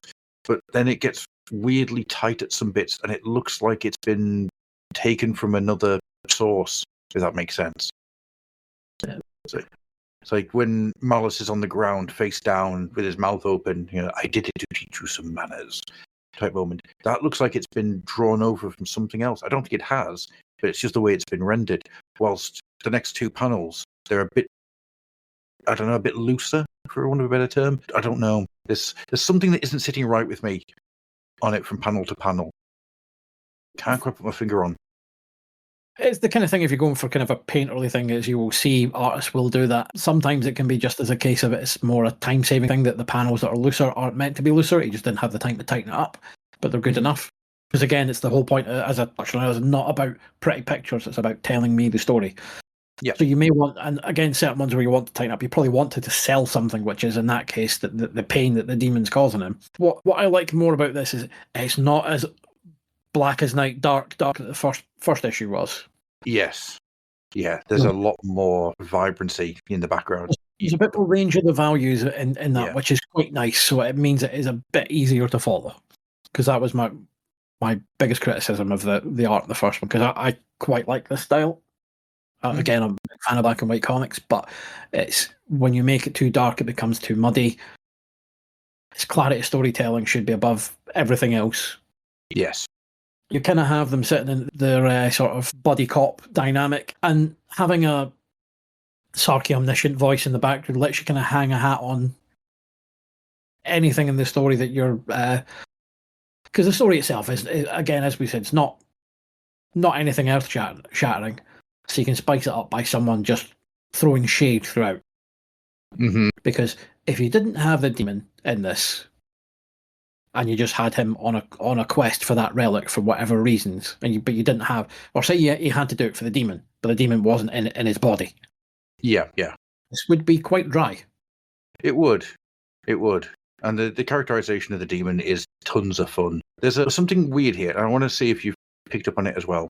You know, towards the end of the tale, you've got Malice shouting, "Your fire, make it burn now." Is it meant to be that that's what he did to torture Malice at the start of the story? No, I don't think so. Just because of the way it's done, he's clearly giving him an embolism of some description. I know we've got them setting his hand on fire in order to light everything up, but I don't know. There's just it just felt a bit weird. It felt like it wasn't quite. The structure wasn't quite there. It's just an odd one. Maybe that's just me then. But again, as I say, the thing is, you've got your cursed thing. You have to go and do your thing. But I say the story itself is, on the one hand, it kind of makes sense because you're trying to get civilians into this kind of thing. So if you're aware of fantasy and stuff, like as we've said, this is Vampire Hunter D meets Elric of Melniboné. Yes, there's no bones about it. That's exactly what they've done. Yeah, Games Workshop liberally borrowing from the works of Michael Moorcock has never been a thing in the past. Excuse me, frog in my throat there. Please don't do this, Games Workshop. Well, there's a good way of getting rid of that frog in your throat, and that's just by saying "Wham" and getting that frog right out of there. The big problem you've got with this story, from the first two installments that I can see, and again, I'm purposely reading them month to month along with this, just to, I want to get there, is your lead character is not interesting in any way, shape, or form. No. The demon is providing all the entertainment, but there is absolutely nothing in this lead right now that makes me want to see him succeed. No. Now, you don't have to side with the guy, that's the thing. I mean, series focused on villains are a dime a dozen in terms of it, in comics in general, or books and whatever, but he's not interesting. No, because you don't know what his passions are. You don't know what was driving him. We had an idea of how he fell into this because of pride, greed, but we don't know anything about him before that moment. And I think it's one of those things you just need to start liberally putting those things into place. The major shortcut with Malice is that he's the straight man. As a straight man, he's not getting across anything. Yeah. There's exasperation and shut up, demon, all that type of thing. But there's nothing playing off what the demon's doing other than shut up, demon. And that's a problem, which is a shame because, as I say, the demon is absolutely amazing. And judging by the gore on your vulgar steed's claws, there can't be a beastman left alive in 10 leagues radius. Bravo. Yeah, but he's just, let's say, there is nothing to Darkblade. It is the demon that is the entertaining thing in the strip so far. I mean, that should change as it goes along. That can often be because if to borrow from that, if you've got to not do the Vampire Hunter D, but if you look at, say, for example, Rogue Trooper, it's probably a good example for that. Rogue is infinitely less interesting than the 3 biochips by Yes. some margin. But Rogue is still interesting enough, and you still have his motivations quite clearly throughout. So even because while you do get introduced to Rogue in media res, he's already got the biochips and they do the flashbacks out. But he is still clearly defined character from the start, in that he's there to avenge the deaths of his clone brothers and find out who betrayed them at the Quartz Hall Massacre. You find that out in the first story. In this, they set up the premise, but what is Darkblade? What does he do? Yeah. What's his point? What's his? You need to do that, and and until you do, there's let's say, because the demon will always be more interesting, because you've got basically someone that's not actively taking much of an active role in it, that can just sit and, let's say, provide a running commentary and in a humorous fashion. Again, the demon is given lots of exposition, but it's doing it in kind of a sark, entertaining way to let you get round it. Yeah. But I say, he is not he is of no interest to me reading this. No, I'm kind of going through it now, trying to find anything where there's a hook for his character to move from, but there's nothing. Yeah, I mean, do you care if he gets the curse removed? No, in fact, I don't want him to, because the demon's great. But that's it. I should want him to get the curse removed, in the same way that I wanted Rogue to find the traitor general. Yes, yeah. You need to be on side. Let's say you don't have to like them, but you have to at least understand their quest and be invested in it. There's no investment in him getting that at all. I'm reading that and enjoying the art, but and I like the demon being. Other than that, this is doing nothing. No, I'm having one of those weird moments, because I've read the novel that came way after the fact when it came to Twilight Darkblade. So I do remember a lot of the stuff that came out of the novel, and I'm trying to disconnect that from what we've got here, because it's unfair for me to start saying, oh yeah, but Malice is this, this, and this, and this, because that doesn't come from this. That comes from much later on and in a different format. And yeah, I think you're absolutely right. Malice's entire purpose is to be beholden to the story rather than being the catalyst for it. Yeah, this is happening to him because the story needs to be told. The story isn't being told of this happening to him. Yeah. It's take him out, put someone else in. Yeah, nothing changes. Yeah. It's the thing. It's like, got a plot, I'm going to tell him a plot. No, that's all well and good, but you need to then get your character, and your character then should start shaping the plot and should start taking it in different directions. Yeah. Because once you get a sense of the character, it will very much go with, yeah, that doesn't feel right for them, so we'll need to divert, or the story will snake away. Mm-hmm. Yeah, that's a bit of a it's a bit of a shame, because I had a lot of good memories from Alice Darkblade. I mean, don't get me wrong, the artwork is gorgeous, and what it's, as a single entry story, it's around about the same as Carnival of Change earlier on in the issue. It's fun enough, it does things, it sets something up and then pays it off again. And the Beastman is weird. I don't understand why there's an odd wolf-headed Beastman that's balding. That one, I want more explanations about the Beastman, to be honest with you. I've got many questions. He's just managed to be quite competent and sort of live long. So he's kind of like, he's like old man Beastman. Or he was old man Beastman. He's now dead old Beastman. Now he's... why isn't he taking the Beastman's meat and putting it into his bag? It's cooked. True. That would have been a nice little moment. Yeah. Even not for him, just for his pet. Yeah, yeah, absolutely. There's a sequence where you've got Malice doing the demon, make your fire, make it burn now, and the Beastman's over the top of him. And I'm getting such a weird throwback to the old Monster in My Pocket annual. I'm going to have to go back and have a look at it now. I'm going to have to find the Monster in My Pocket hardback annual that I've got somewhere, because there's something about that image which is really making me think of it. Don't ask me why. I don't know. So that's every entry into issue 2. What did you think of this one as a whole, Andy? It's in the cold, like when I got it back in the day, I Mhm. enjoyed Titan. I enjoyed the art on Bloodquest. I didn't mind Darkblade Mhm. because I kind of assumed that I'd have more of the character in issue 1 and I've just missed it. But having now read issue 1 and issue 2, so in context, deeply, deeply underwhelmed by this. And let's see what we kind of talked about earlier. The problem, a lot of the problems in this story and in this comic are foundational. So it's not the individual stories themselves. It's a lack of clear branding and cohesive presentation about this is a Warhammer story, this is a Warhammer 40k story, this is why you should care.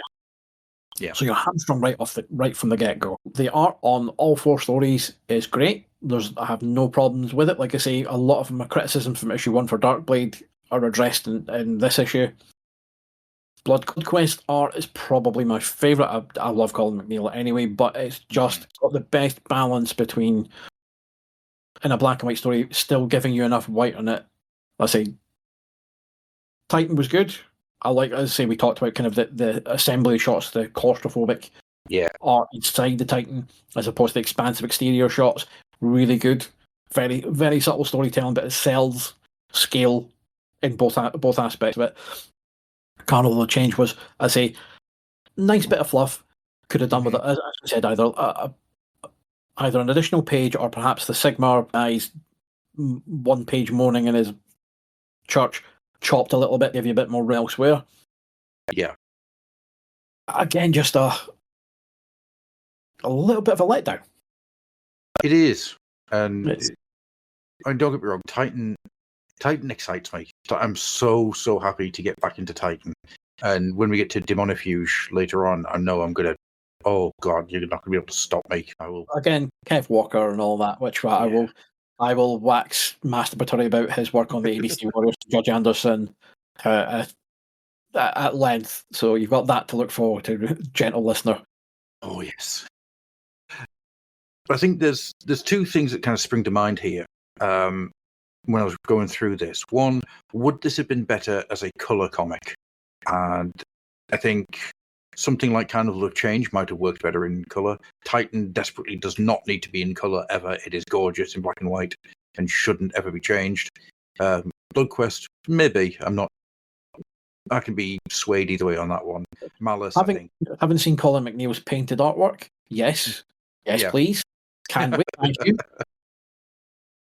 But again, to tell the story, I think Malice desperately needed to be in color. It's beautiful, but I think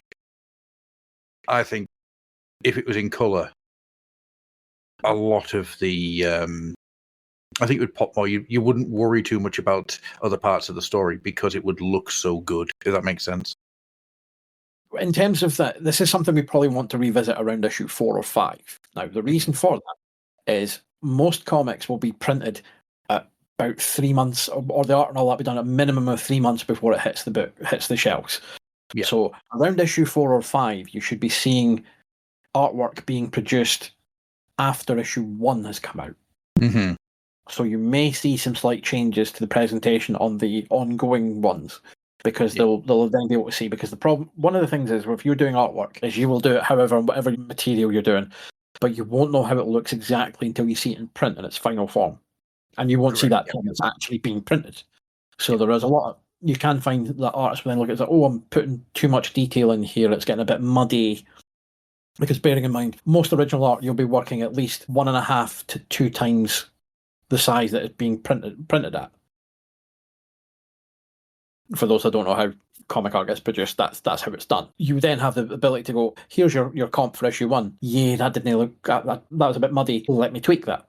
So you may see some of that change in the ongoing stories. Like I say, around anywhere between 4 and 6, obviously because Titan doesn't debut till this issue. But you may see that come through. I'd be interested to see where we are when we get to issue 5, to see just how we're feeling about the ongoings. Yeah, I'm interested by that. I'm interested to see what would go on. The other thing I was thinking of here, I have come across an idea that may have made this easier to read, and that's you make it into a flip book. That idea popped into my head earlier when I was going through it. So yeah, it would be fantasy, 2 pages of fantasy, then you flip the comic around, and you've got 2 pages of 40k, and they are different, completely different. You've got the 40k branding on one side, the fantasy battle on the other, and I think that would have gone a long way into to helping with just the presentation, because I think that's the biggest thing that Warhammer Monthly's falling down on, and it is just the presentation. Well, let's say there's no cohesive branding. There's nothing to introduce. Even if you're going to do a flip book, as we addressed earlier, there are ways to kind of do it. But basically, from the world of Warhammer 40k this month, Titan and Bloodquest.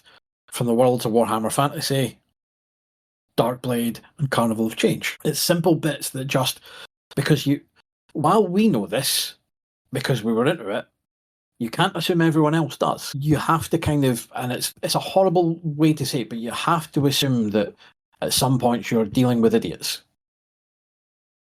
It's why idiot proofing is a word that gets bandied about so much. You're assuming a level of knowledge, and you shouldn't for anything. Particularly if you want to get new people reading this, because they didn't do Warhammer Monthly because they wanted to do a comic. They did Warhammer Monthly because they thought a comic would draw people into the hobby and spend more money and buy the games, buy the miniatures, buy the rest of it. Yeah, right. You want to get people into the shop to buy the game, to buy the miniatures, to buy the paints. Rinse and repeat. Yes. This absolutely fails at that job. 100%. Yeah, it creates comics for the people who are already in it, and because of the very nature of what it is, it doesn't do an amazing job of telling stories in those worlds. Don't get me wrong, I'm going to put Titans on a little bubble, and it's going to go over here, and it's safe from all criticisms I might have on this kind, because Titan does a lot of work. Marvelous Darkblade doesn't explain the old world in any way. You can't have change. It tells you about a village that could be shitheel in any fantasy world. That's the thing. It could be a D&D world. It's outside of the mention of Zench and Sigmar. There is nothing in there that is really here is the Warhammer fantasy world, and here is the corner that we're in of this larger world. It is shit heap Arkansas. Darkblade does a slightly better job of it by rote of just introducing elements, but it's not a bigger world. It doesn't give you an idea of a bigger world. It's a corner of the Warhammer fantasy world. It's a very much a corner of it. I'd argue Bloodquest does a better job of, because it's focused on one aspect of it, which is the Space Marines, which, to be fair, you have to, because it's the biggest selling part of 40k. Sorry, people that don't collect Space Marine Army, but it's true. It's why there's so many of them. You make a piece of it and move on. You get, so you got Space Marines. First issue, you've got Orcs. Next one, you've got Chaos Cultists, effectively. And so Bloodquest is letting you get introduced to the universe of 40k in a nice organic fashion, and we'll see more of it as it goes along. So that's probably doing the best job of it. Probably right. Yeah. Titan can be a very focused part, and again, it's also basically going, kids, if you like this, we have an entire game about this called Epic 40,000. Again, because it doesn't have the Epic 40,000 branding on it. Exactly. It's like, what are you doing? No, it's like I look at this and go, with as a content wise, I'm not going to talk about the initial, but just in terms of the overall presentation of this patch, I could make that so much better in 3 hours. Just in terms of making that something that's going to sell you into the Warhammer hobby or the Warhammer 40k hobby. Because also the thing is, like, you have the cycle that Games Workshop go on now, and always have been, is that they think we'll get you, and we'll probably get you, if you're not in it for the long haul, we've got you for 3 years. Then you'll age out at that point, and you'll find alcohol and girls or boys or whatever. Yeah. But you'll move out of it.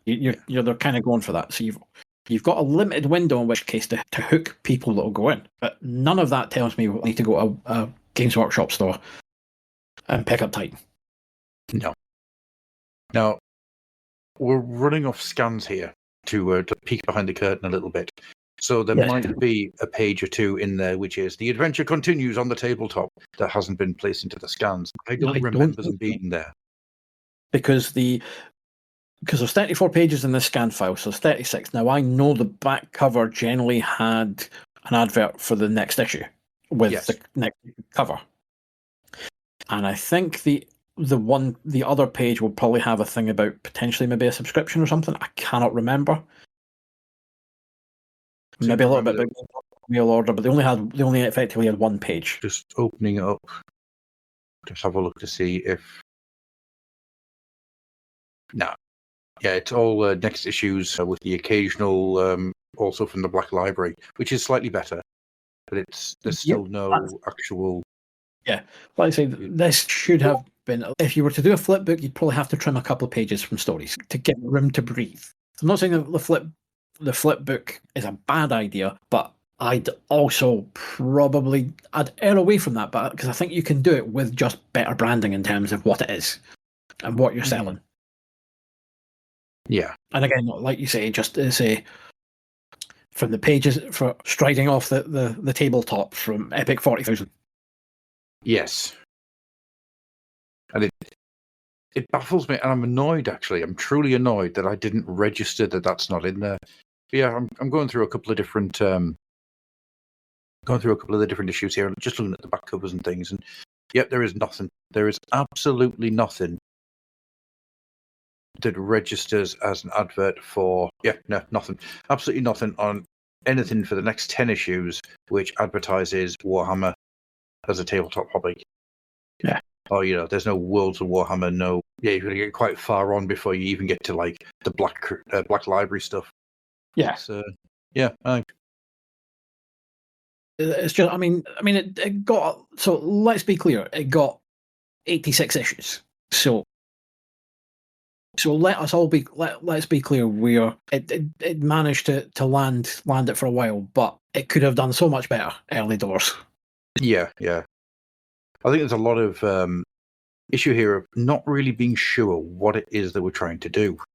Yeah. They knew they were going to make a comic, but for these early issues, I think there's a real sense of throwing everything at the wall just to see if anything stuck. Yeah, it's also a thing that's telling us at the time when it launches 2000 ADs is and a little bit of a kind of. It's more to do with the parent company as opposed to necessarily some of the quality side, but there were issues with some of the perceived quality of the strip. Although Wagner had come back to take the reins on Dread, so things were fine in Dread's world, but elsewhere not so much. So 2000 ADs is having a bit of a wobble. So you've got arguably probably the best time to go. And now you're not going toe to toe with it because weekly versus monthly, these are different beasts. Arguably the best chance to go, again, you got 2000, and you can see it with the Meg, because the way the Meg changes format and kind of struggles a bit at times. It's like the Meg, we know from various things, has been close to them pulling the plug a couple of times. Again, that was previous parent company before Rebellion bought it out, let's be clear. But what you've got is 2000 AD is pretty much the last one standing in terms of original content in the UK, aimed at a slightly older reader. Yeah. There's a gap. Like, I'm not talking about Commandos or that, which I love. That's slightly separate. But you've got an absolute gap in the market for we can have a go. There's space here for us because comic fans, when they get bored of a title, will walk, and sometimes will come back. But it's a case of they still want to read it. That is not that they stop. If you're reading comics past a certain age, you generally don't age out at that point. You're there for the haul. Yeah, no, absolutely. But because the title stops speaking to you. Yes. But you still want that content. Now you may have to go elsewhere to get it, like books, video games, what have you. Mm-hmm. If there's a comic there that's going to do that, and you spot it, I'll have a go at that. And again, even from the point of view, like a lapsed Games Workshop, because like Rogue Trader and all that. So there are people that just that do give it up, or just the hobby becomes expensive, and you just kind of go, right, that's enough. And it's like, oh, I remember playing that. Mm-hmm. Let me have a go. That presentation doesn't get them either. So even the lapsed fan or something, you go, is that what Space Marines look like now? Oh, I could be tempted. I might have a wee look. This fails as a gateway to getting anybody into the world of 40k, really. Yeah, it or fantasy, to be fair. It'd be interesting to talk to somebody like Andy Jones to see what the early premise was. What were they trying to achieve with it? Because, as I said earlier, it does feel like it's trying to feed too many mouths, and as a result, it feeds no one because it doesn't have a clear identity. There's no clear path of what are you trying to do. Are you trying to sell this to new readers, which should be the case? Are you trying to just expand out things for the current fandom, which you're not really doing? It's just this very much a very thin slice of fiction, and it could do with just getting a bit thicker. Now, obviously, it's a anthology book, and it's got a very short page count for each story to tell a story every month, and that's every month, which is when you've got 4 pages a month, you don't really have a huge amount of time to do anything in. But so many people have got the teeth on doing stuff like that. There's been hundreds of anthology comics over the years where you do have a monthly comic and only 4 or 5 pages to tell anything in. I always go back to Sonic the Comic because what Nigel Kitchen and oh my god, I feel really, really bad because I've forgotten the guy's name who drew. I know, really is going to kick me in the head. Oh my god. Why has my brain gone completely blank? The guy that drew all the Sonic stuff anyhow for many, many years. Is it Richard Elson? Richard Elson. Thank God it came back to me. Somewhere an Irishman was sharpening a knife. What they managed to achieve in 5 pages every fortnight is nothing short of extraordinary. They built an entire world. 4 pages every fortnight. It's incredible. They did have the advantage of going and focusing on a lead character, though. So true. It's not an exact like for like, but however, the point is valid. I do agree is that if you have a limited page count, make use of it. You need to make better use of it. And again, as I say, it's about, do you want? You've got 4 stories there. Would 3 be better? Mm-hmm. 3 stories, more page count for each one. Yeah. Or alternatively, it's just say you look at I'd say out of the ones, I think we both agree, and I know you're entirely biased anyway, but Titan's the one that sticks the landing on pretty much every front bar lettering. You're not getting a free pass on the lettering, Adam. The lettering is cack. That's fine. I'm all good. I'll take that 9 out of 10 for Titan. That's fine. Titan's the one that, as we said, it's not like he's not reinventing the wheel here in terms of the story. This is not anything like this is not like Alan Moore Swamp Thing. No. We're not suddenly yanking the carpet out from under you and giving you like an expansive story you've never seen before. We might as we go on. Who knows? No spoilers here. But it's a very straightforward story, but it's executed well, and it gives you enough little moments. You're like, I want to see what's continuing on, and it's done well. Script and artwork well in concert with each other, but it sells you a very discreet, I don't need to know anything else. I know everything about Titan that I need to know for the purpose of the story. Carnival of Change, I don't, because it's not really telling me, it's just generic medieval Dark Ages horror. Yeah, it's Hammer horror set in the Dark Ages. It's not a Warhammer story. No. Apart from, as we said, a couple of trappings that make it part of it. Yeah. Bloodquest is a Space Marine story. Mm-hmm. It is very much a here you go. So it's doing the numbers for that. It's doing it right. We're focusing on this part of Freaky, but we're slowly letting you see the rest of the universe, both literally and in terms of lore, through the tale. Sorry. Then you've got Darkblade, which doesn't really do anything. I think one of the reasons Titan stands out so much for me is Titan feels like the beginning of a story, whilst Malice Bloodquest, when they started, it felt like the story begins. Yeah. We've just kind of dropped in. It's like, what's happening this week? It's like watching The Littlest Hobo, It's what's happening this week. There's my Vampire Hunter Delric. Yes, exactly. And because of that, there is a almost like a disconnect for me from issue to issue. Whilst reading Titan, I felt excited to get to the next part. There was a part of me that was going to read further on. No, I'm not going to read further on until it's time to read further on. because I want to get that feeling. I want to get that memory of waiting a month. Well, it's not a month for us; it's a week. But, the waiting to get to each issue. Whilst Bloodquest is the same. Bloodquest feels like we just dropped into this story and then we drop back out again. Bloodquest does do better than Malice Darkblade for it, though. I will admit that. It's the contrast between what is series and a serial. Like serial storytelling is week to week, month to month. It's part of an ongoing narrative. Yeah. And then a series is it's an ongoing thing, and you'll have your episode of the week.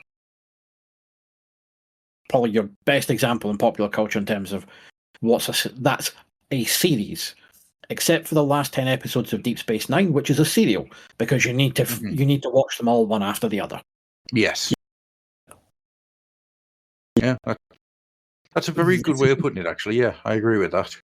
But so what you have is within that you can have Judge Dredd is a series. Within that there are serials, as in part 2 of that, but it's very much a series. Other things are a serial because it's part 1 of this story. It will come to an end, which is these are all serials, with the exception of the one-off. But I would argue Bloodquest feels like series because it's just episode of the week. You've got your MacGuffin in the background, but that's it. It might as well be Hercules: The Legendary Journeys. Let's not be harsh now. You could have at least said Xena, the good one. Yeah. I'll take it back. It might as well be Xena, Warrior Princess. There you go. And Darkblade, again, is supposed to be a serial, but very much feels, again, like just a series. As you say, there's a disconnect between it. Doesn't need to be that necessarily part 2 continues right after part 1 left off. You're going to have gaps, you have breathing spaces, but it should feel like it's part of the same story, part of the same sort of immediate story, if you will. Bloodquest, Bloodquest very much feels like nope, we're on a big quest, as implied by the name, but it's very, here's a discrete story, moving on to the next one. And will we have another Dead Spaceman at the end of part of issue 3? Who knows? Can't remember. I'm fairly sure we will. I'm fairly sure it's going to get whittled down to week 2. Every episode, it does seem to be every episode, and again, it's why the Star Trek analogy comes in, particularly the original series. Like, okay, so we've solved the day, we've defeated the enemy, we've lost a random crewman, and we're off on the next adventure. Rather than it being an ongoing serial, which is where Titan feels like the start of a serial. It's going to be direct. We're carrying on, and it is the mix of, if you're going to have an ongoing series within your thing, which is clearly, now spoilers, I do remember Bloodquest goes away and then comes back. Titan goes away and comes back. Darkblade books to cycle in and out, but they should just feel like But they don't feel, say, neither Darkblade or Bloodquest feel like they are. They just feel like they are, here's this month's episode. Yeah. More than here's the next part. Yeah. They don't feel like they're building to anything. It just feels like a continuation. Which is where I think, and I can't remember, so when I read issue 3 for next month, Titan has an opportunity to not shit the bed. Yes. And undermine that, because if it does, we will revisit this, Adam, and you can take your 9 out of 10, you can take a couple of points off. You are warned. I remember how this goes, and if my memory is lying to me, I will happily take points off. But my memory of Titan is a wreck. But that's it. It's just like, no, let me.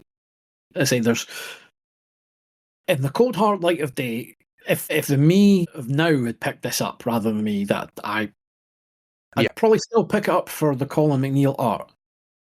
But unless something drastically happened, the minute Colin McNeil and Titan ended, I'd bounce, unless there's something to hook me.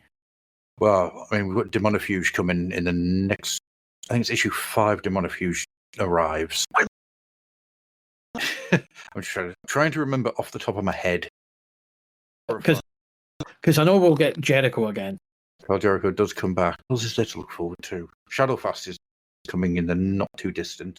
No, Simon Harrison turns up, and at which point all objectivity goes out the window. And when Hicklinton turns up, same thing applies. Yeah. But I also seem to remember that the comic goes through a couple of different evolutions as we go along, but Well, as is, to see what they turn out to be. yes, again, it's a case of I know eventually we lose our Space Marine and Chaos Space Marine, and not a single tear was shed by anybody.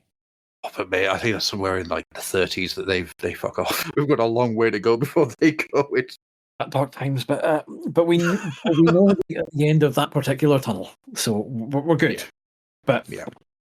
But like, let's say it's just what let's say not upsets me because that's too strong a word because it's only a comic at the end of the day. Yeah. But it's disappointing to see there was potential to be, and again they got 80 odd issues, so they did a good job. Let's be clear. And Yeah. again, and all that. So, but it's seeing what could have been just looking at it in terms of a presentation. I say not to take away from the stories as such, but it's the whole presentation of the package could have been so much more cohesive and so much more inviting to get people on board. Absolutely. And it's funny actually. So Inferno was already out at this point. Inferno, I think, would be about 10 to 12 issues in. I'm not entirely sure. Yeah. But Inferno had, within the pages, it would tell you in the contents page which setting it belonged into, which setting it belonged to. So you'd have 40k, or whatever, sorry it was, Warhammer Fantasy, Grundle's Treasure. Yeah. And so you had that reference point looking at the contents page. So it was there.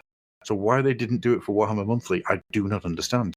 And I think once maybe we've got about 10 of these down or so, I might start reaching out to people and seeing what we can do to talk to people about the time on it and see if some of those questions can get answered. Yeah, because it is just very much, but bizarrely, it kind of mirrors what's happened now with Games Workshop in that it's not Games Workshop anymore; it's Warhammer. Yes, rebranded. So again, it's like, were you actually just ahead of the curve, and we're just projecting what should have been back in the day? Maybe. Because to flip our argument entirely on its head, there's scope here. You look at it and go, well, yeah, they're not using Games Workshop. Do they know that the name's not going to appeal? Does it? And again, to be honest, having Games Workshop anywhere on it probably doesn't make sense. Yeah, there's one Games Workshop logo. That's it. It's in the contents page. Games Workshop, a Black Library publication. That's it. It's got the Black Library thing everywhere. Which, of course, at the time, Black Library was being run as a separate company as such, as was Forge World, as was the other thing that they had, which I can't remember. But yeah. So to flip our criticisms on its head, is it purely that they made the decision of like, we don't want Games Workshop there, we want Warhammer? It's like, well, again, it's fine, but it's just not really differentiating between Warhammer and 40k. I mean, the logo itself, if you look at it, it's the Warhammer Fantasy logo with the two-headed Aquila from 40k. Yes, yeah. So it's doing it, but that works if you know the lore. For the civilian, not so much. And that no. It's actually one of those things where we've never really mentioned it, but I do love the Warhammer Monthly logo. It's a very good, bold logo. Again, it's a good colour choice. The only thing I will say is the Warhammer bit is fine. The monthly bit is dreadful because blue with the white outline against the red background. No. Yeah, it's, especially in the age of reading digital scans, it kind of gets painful to look at. Oh yeah, but even back then, it's like even in print, it's like no, that's a get rid of that. Yeah. That should have just been solid white. Yeah, I agree. I totally agree. And I think that the logo itself takes on a couple of different aspects as well. It changes as time goes on. As it goes on. So it's kind of, it becomes a bit more elaborate as it goes on. Yeah. It stops being as 90s. I mean, the fact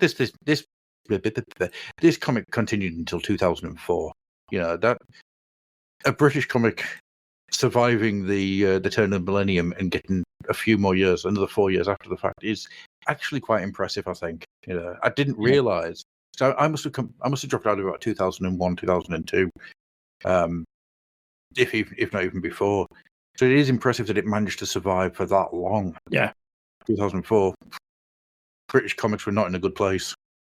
Really not in a good place. Well, to be fair, the mainstream British comic scene is dead. It's on life support, and there's only a few things that are viable. But yeah, no, it did well. And that's the thing, is that's the temper. Is like, our criticism is not coming from, oh, this was awful, this is horrible. Not the case. No. It's just, and again, this is always just purely a matter of taste and opinion. Yeah, of course. And we're looking back at it 20 years later. God. With 20 years worth of advancement in terms of what Games Workshop do to present the hobby and the games now. But like I say, it's just curious that I'd say just that should have been more. The branding should have been a bit cohesive. And what you kind of want is at least one story in there that's kind of an idiot's guide to this universe, if you will. Mm-hmm. Wouldn't go amiss. I wonder if something like that ever appears, like a history of the Imperium or something like that. I don't think it does, but because fantasy is easy enough to do, because you just do effectively like an inverse on Darkblade, and you just have someone that's going from town to town for whatever reason, and you find them going around.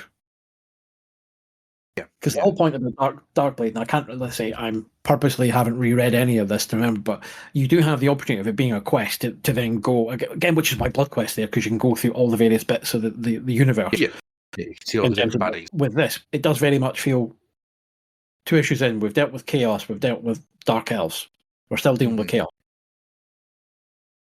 There's no good guys in Darkblade yet, funnily enough. No, there isn't, is there? I've got a feeling that kind of stays that way for the first series anyhow, the first collection of tales. Something in my brain tells me that when it comes back for its second attempt, it does improve a lot, but we'll see. We'll see when we get there. Yes. So I think, with all that being said, then we will get out of here. So Andy, where can people find you if they so wish to hunt you down? Well, if you attend any Transformers events in the UK, such as TF Nation, Europe's largest and most inclusive Transformers convention, I will be there, either on stage or going about. I have a black shirt which has my name on it handily, just so I don't blend in the background with the rest of the guys with skinheads, beards, and glasses. Because throw a rock at a convention, you can hit one of us. In terms of social media, given the ongoing horrific right-wingishness of the world, mostly Blue Sky, ADT Comics, bluesky.social. Find me there, and hopefully whenever they get their version of Instagram up, I will be there as well. But that's pretty much where you can track me down. I am nominally elsewhere, but I do not check them very often, so there's no point. No, I'm slowly but surely cutting down on my social medias as well, just because, Go to Blue Sky, which you can find at the Fluff and Hammer. You can also find us on Facebook. We have a Discord. You will find links below if you want to join us. Please do, because at this point in time, the Fluff and Hammer is an island against the awfulness of the rest of everything. You can also find both of my books at this point. Pig Iron, a chaotic look at a busy mind. My art book and short story book is available on the Evil Empire of Amazon. And my second book, The Stars Desolate, a horror sci-fi skirmish game, will be available by the time you hear this. Yay me! I've managed to make 2 books. And I'm now deep in a third. Why do I do it to myself? And of course, if you were interested in getting in contact with us, please send us a message over Blue Sky, Fluff and Hammer, or you could email us at thefluffandhammer@gmail.com. Let us know what you think of this show, and if you read Warhammer Monthly back in the day, I'm interested to start collecting your guys' memories, your guys' thoughts, and what you remember and think about it. Because at the end of the day, this is a fascinating little slice of nostalgia and history, and I think it's going to get interesting as we go along. But with all that being said, we will close it down, and we will see you next time. Thank you very much for joining me today, Andy. A pleasure as always. And thank you very much for listening at home, if indeed you still are. Good night. Farewell.